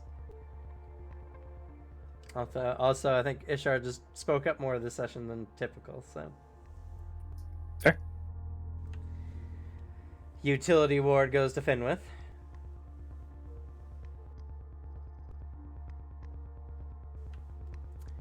And the pity award. Alexi did lose his memory of his night with the succubus. That She was a price stopped he's willing hanging to out pay. with me, and I didn't get to fight anything. And I'm about to try and take an Archmage's head off if he says it one more time. Motherfucker. I'll give the pity word to Finwith, because for a player who's so wanted to go into this forest to find monster bits to use, you guys are now more than halfway through and have gotten nothing. Fair. Oh, and he got to make another sad line today.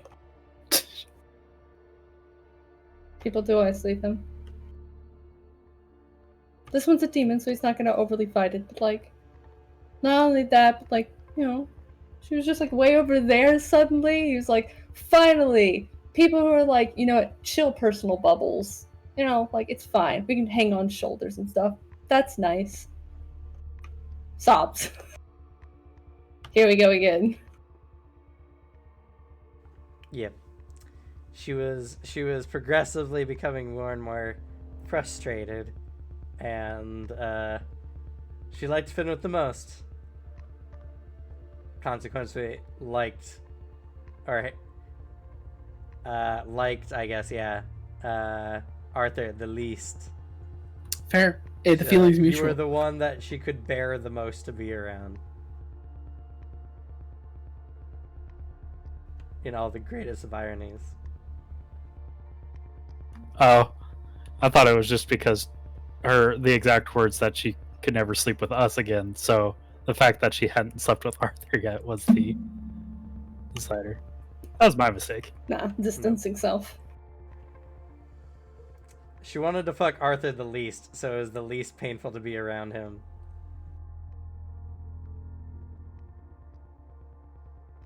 But after a few days, she just couldn't manage it anymore.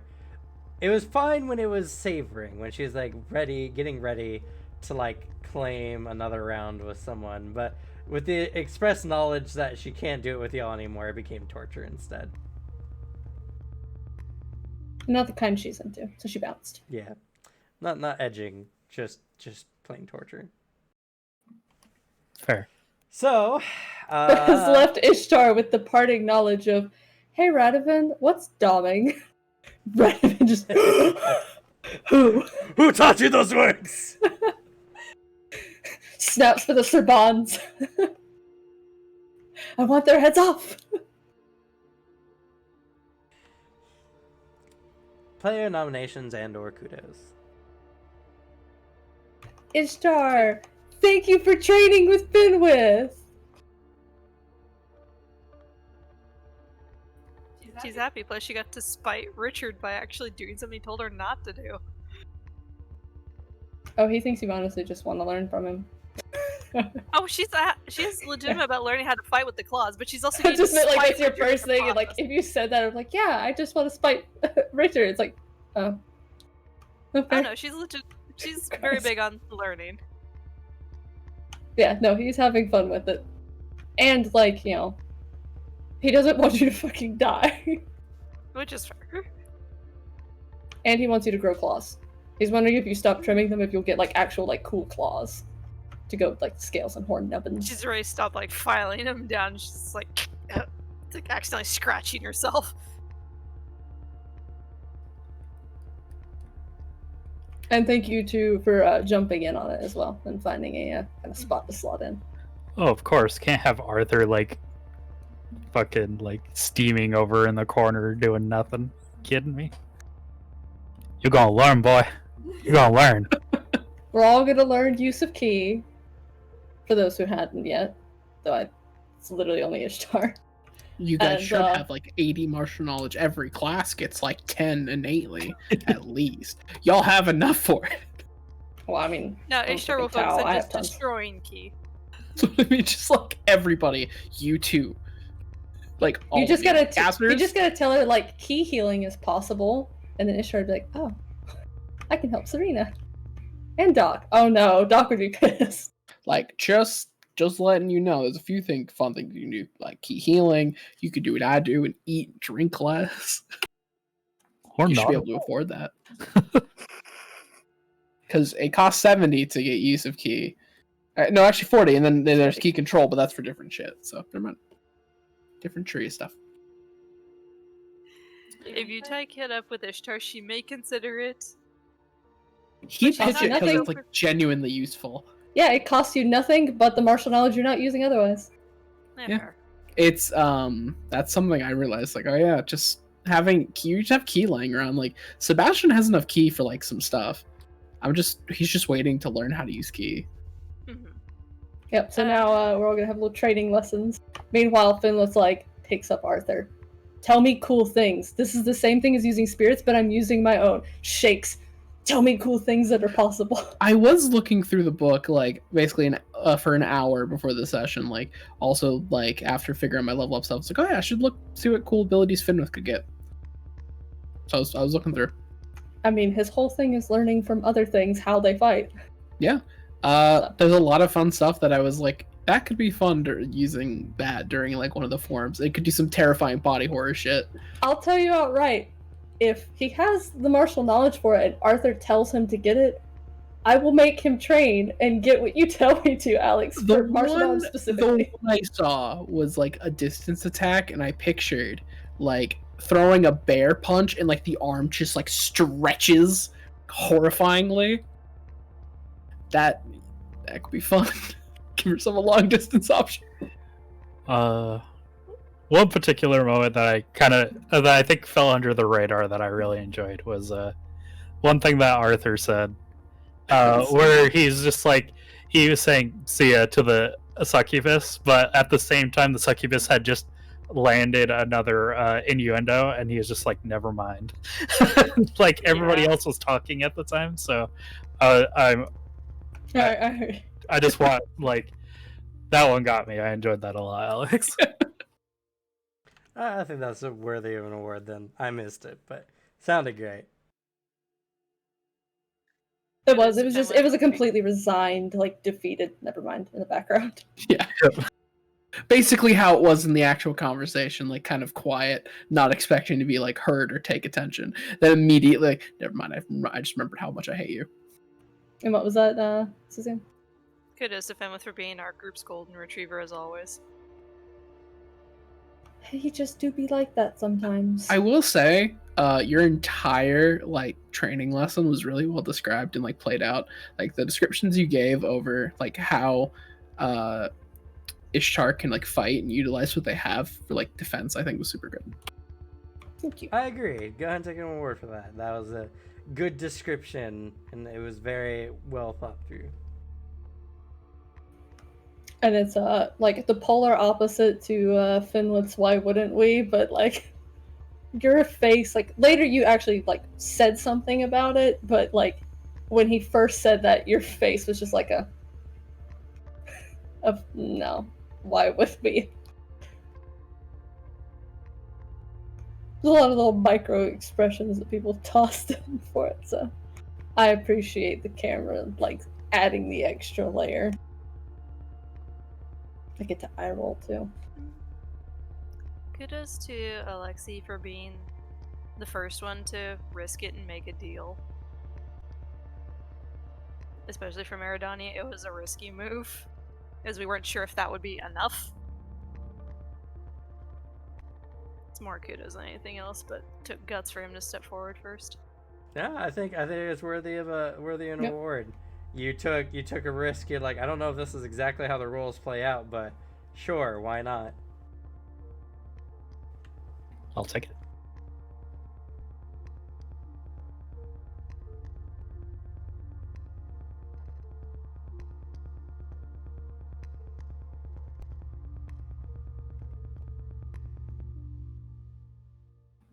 The amount of digs that both wizards in this party like go at each other, like Ishtar like digs on Richard a lot, and then Richard just digs on Fenwith a lot, and it's just It's like, hey, can you like pick on your fucking like apprentice over there? I'm waiting for this nerd to just get punched like right in the face. I am too. The downside is you have to catch him really off guard because mages will just throw out that stupid ass shield of theirs. Also, knowing him, he might just not give a shit. He won't give a shit. He'll let you punch him, and you'll just prove every point that he's been making that you're just a barbarian. oof. Might I add that he's insufferable? Yeah. Oh, I know. He has the same disadvantage as Doc. Except Doc, if his life is in danger, will warp out of the way or fight back, versus him, he'll just be like, yeah, smug. Oh no, Yeah, what he are you also gonna do? has Death Dummy? Wish as one of his disadvantages. So. Well, he's pursuing necromancy with a kill switch in his mouth. Yeah, he's got a fucking death wish. The only thing that keeps him going is the hint of, but maybe more necromancy before dead. Yeah, he's so driven by his like you said, he could have given up. He could have given up his pursuit of necromancy, and probably gotten out of that section of the Gehenna Forest, no problem. But he would rather die. Yeah. Too big a price to pay. Fenwith would rather die than lose his ability to shapeshift. That's his use to people. Yep. Which reminds me, how did you guys enjoy that whole bargain with the Lord of the Dead? That section. I enjoyed it a lot, actually, because it's like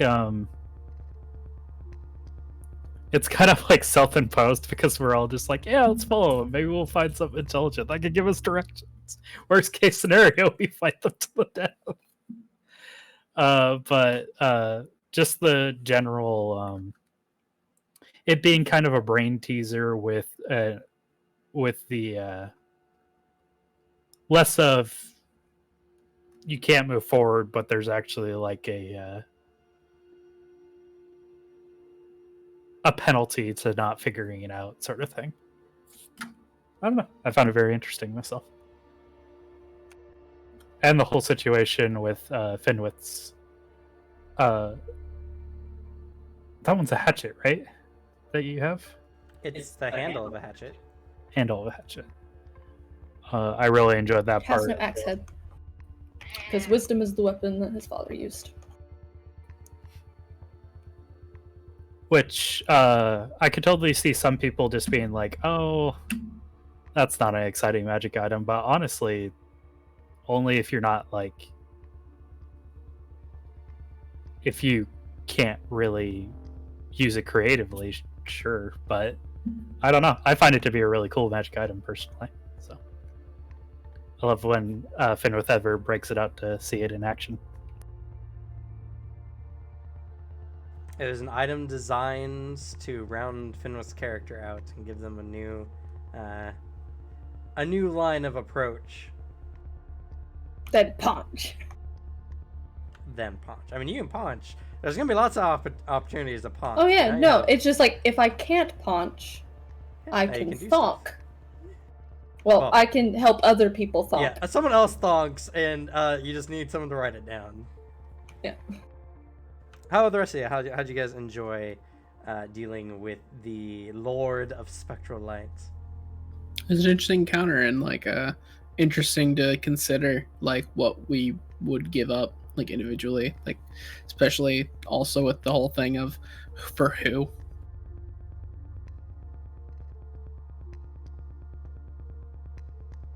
Makes your characters consider what of themselves are the things that they have, they value, and then suddenly, oh, we have to consider how much we value you all. It's one of those questions posed that make you dig a bit more into your character's methodology. I enjoyed it. Reading the Dante's Inferno and the various parts that come up in the book about each of these individual sections, and trying to compose a session around each one, or a possible session. I give 2 options to every area. The wake often reflects the material world in that part, and making interesting encounters and designs, making it dynamic enough where every session isn't just a fight. Granted, you guys have actually not fought all that much since being in the forest. It's It's just been a lot of missing out on the fighting ones and hitting a lot of the puzzle ones instead. Just the way the dice is rolled, unfortunately. And now I gave you guys a fight, and then you're like, oh, fuck it, we're gonna go around, because we don't have to. It's okay. Because two of us feel bad, and then the small, like, darling angel in the party went, I'd really rather not. It could be dangerous, but if you do it, I'll back you up. And it's like, and then if anything happens, then it's extra my fault. The fuck? No, fine, we'll skip it. God. Alright, no fun for me. Kicks rock. It's okay. The final test in this forest is a boss rush. We'll be fine. I guarantee the next area is gonna have combat whether you guys wanted to or not. You can't hit Wrath and not have combat. Yeah. And hey, this is just it going in. We have to somehow get out of here too. I'm sure we're not gonna have to roleplay all the way through. What are things gonna do in the Gehenna Forest? Fuck with the First Lord if he's with us? You roll by with the baddest bitch in the forest, nobody's gonna be like, they're like, no thanks. You have Alternatively, no idea just teleports. how much I'm dying for you guys to meet the First Lord. Because I there's hope some super fun character stuff that's involved with him. I hope the archetype is just like just enough of a fun twist. Like, The old sports fan still kills me that would be a fantastic possibility.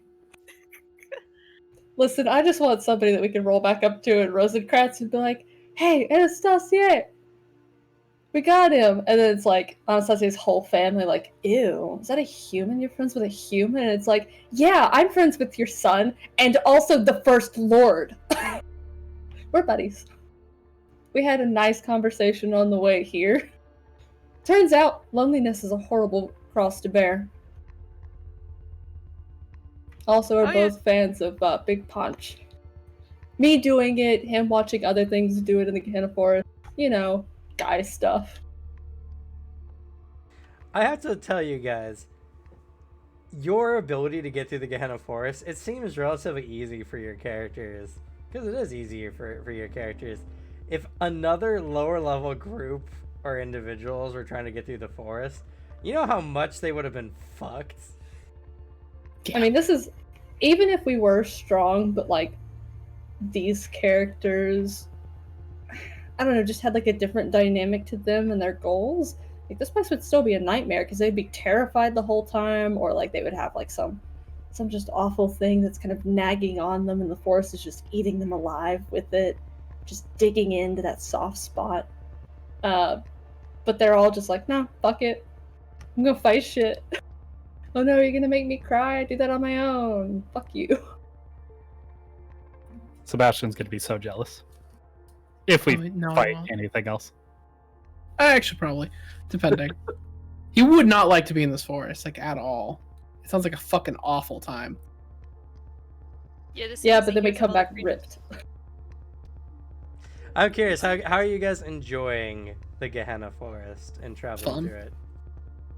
Despite missing fun fights, I enjoy it either way. Even knowing that we've missed stuff, I enjoy, at least on like the level of, I enjoy playing Finn with getting to pout about shit. It's just fun. But just going through it's cool. It's interesting to see the different circles in your takes versus the book. And good old unreliable narrators, TM. It's fair, yeah. It's it's definitely interesting getting these clips of Dante's Inferno as like your hints at whatever you're gonna face in the next section, or maybe it's just gonna be completely off because you're in the wrong part of the forest. Who knows? Yep. It's either you're in the part they were in, or you're not. Also, we skipped. Yeah. Well, we skipped. We skipped. Angie herpes. Yep. I think herpes. Anger. No, we skipped wrath. Because there's wrath and there's violence. Yep. And I'm like, that's very samey. Honestly, yeah. And... So like, it's super interesting playing through this because like, I All right, yeah, you guys know me. You know my tastes. You know what I like. Alex, we both played Dante's Inferno. I haven't played the We both- game. You haven't played No. it? You haven't played Dante's When it came out, I wasn't allowed to play it. I was a Mormon right. boy. He's too Think I young could play to that? know about I it. know of Dante's Oh. Inferno, and I know what kind of game it's like. At least Never played watch it. somebody play through it or something. I've seen snippets. That's it. But the thing is, like, I like Dante's Snippets. Inferno from like the I guess what the story led to, like, in our pop culture, because like the actual story itself is just an Italian guy whining about how like religious and political figures he doesn't like. That's all the book is. But yeah, like, it really is.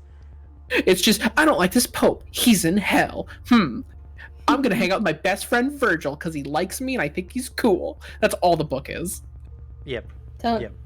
Half of those religious books are just weird fan fiction. And I love that it somewhat became like biblical canon. I find it so funny. Oh yeah, no, it's fucking hilarious that that's biblical canon, because before it was just like, what, Boiling Lake? Yeah. That's it. Or Now it's even a just Boiling like Lake. basically what our current concept of purgatory is, because that was the original like concept. But like, Like, it's never really yeah. described at all. It's just kind of it has a lot of fun bad shit place. like in that book, mixed in with the obvious self-insert fanfic shit. Yeah, that's why you rip all the good shit out and toss him into into his own circles. No, a really wild book is Enoch's book. Yes, the Book of Enoch is very interesting. I think I read it, or at least He spends like an entire chapter going on about trees. yeah, because like the only there's- actual book of the Bible I've read is Revelations, because Revelations is fucking metal. He's just Yeah. vibing with a bunch of angels.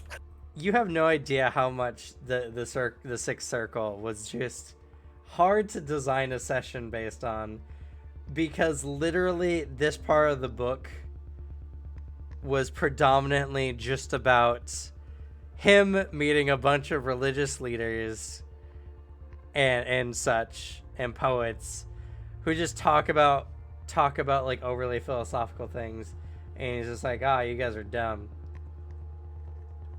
Yeah, basically. You guys think too much. You guys are straying from the path of God.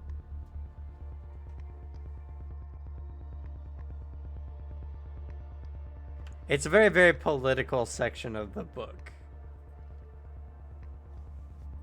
And I mean, that's a super duper, like, dumbed down version of what happens in the Sixth Layer. Yeah. Which is why when Richard gave the dumbed down version, he's like, wait. So this whole place of this forest is just to torture people who specifically don't believe in that one guy. Well, I think you're missing the point. It's like, no, that's all you've told me. I hate this place. Let's keep going. Even that Noah thing is like another god. Like, there you go. Done. I've proven the point. That's stupid. Yeah. Also, they say that god literally abandoned this place anyway, so like, why the fuck would he have anything here? Yeah. And from Richard's point of view, he's just like, no, you absolutely have no idea what you're even talking about. It's not about liking God. It's all about the pull between religious dogma and forward thinking and progression. But he's like, no. Also, he's found that the word barbarian seems to set Finwith off, and that has just tickled him pink deep inside.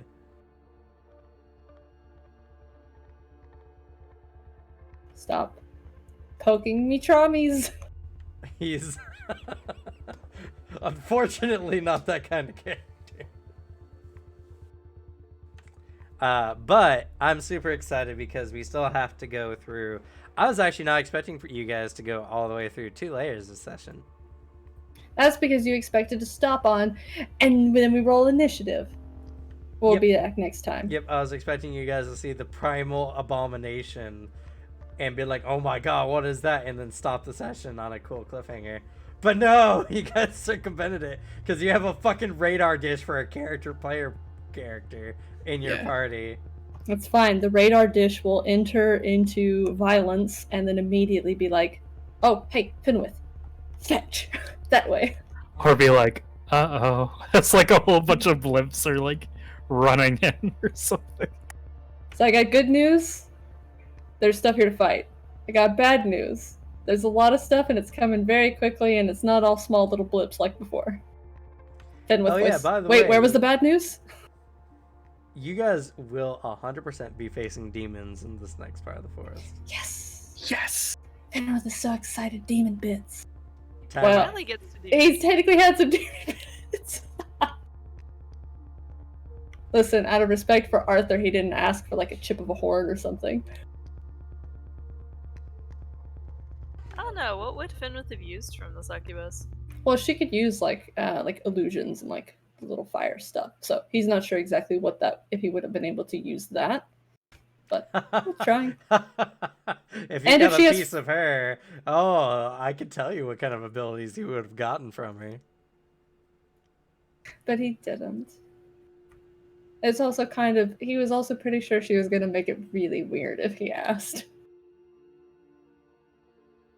It's already kind of weird to ask for a piece of somebody's body, but she's going to make it R-rated almost instantly. I literally thought of something to say immediately. Yep. As you brought it up. Mm-hmm. So he didn't. He'll stick to like. Oh, hold on. I can get the actual note. What is my list so far? Can he transform into Skull Spawn? Can he transform into Twandalir? Can he transform into Vitala? Whatever Ishtar is. He literally has Skullspawn, ? Bjorn and Twandalir, ? Anastasia and Vitala, ? And Ishtar, ? At the top of Acquire Powers, Bestiary. I was like, okay, but if I did get a piece of them, could I do cool stuff with it? You would have gotten the ability of Mystical Flight, which would have been fine. You would have gotten Body of Desire. Now they can't ignore you.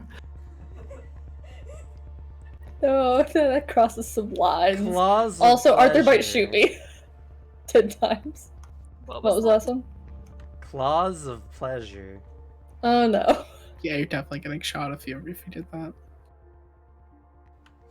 And Absolute Temptation. See, it's fine. He would have only used the wings. Speaking of all this, I gotta head out soon. That's fair. Let's go Yeah, ahead yeah, and it's end the late. stream. Thank you everyone for watching. Please follow to get more amazing content like this. We're going to be back with the next Rosencratz section on Wednesday. Hopefully I won't be super tired. You ever murdered someone? And yeah. Say goodbye, everyone. Bye bye.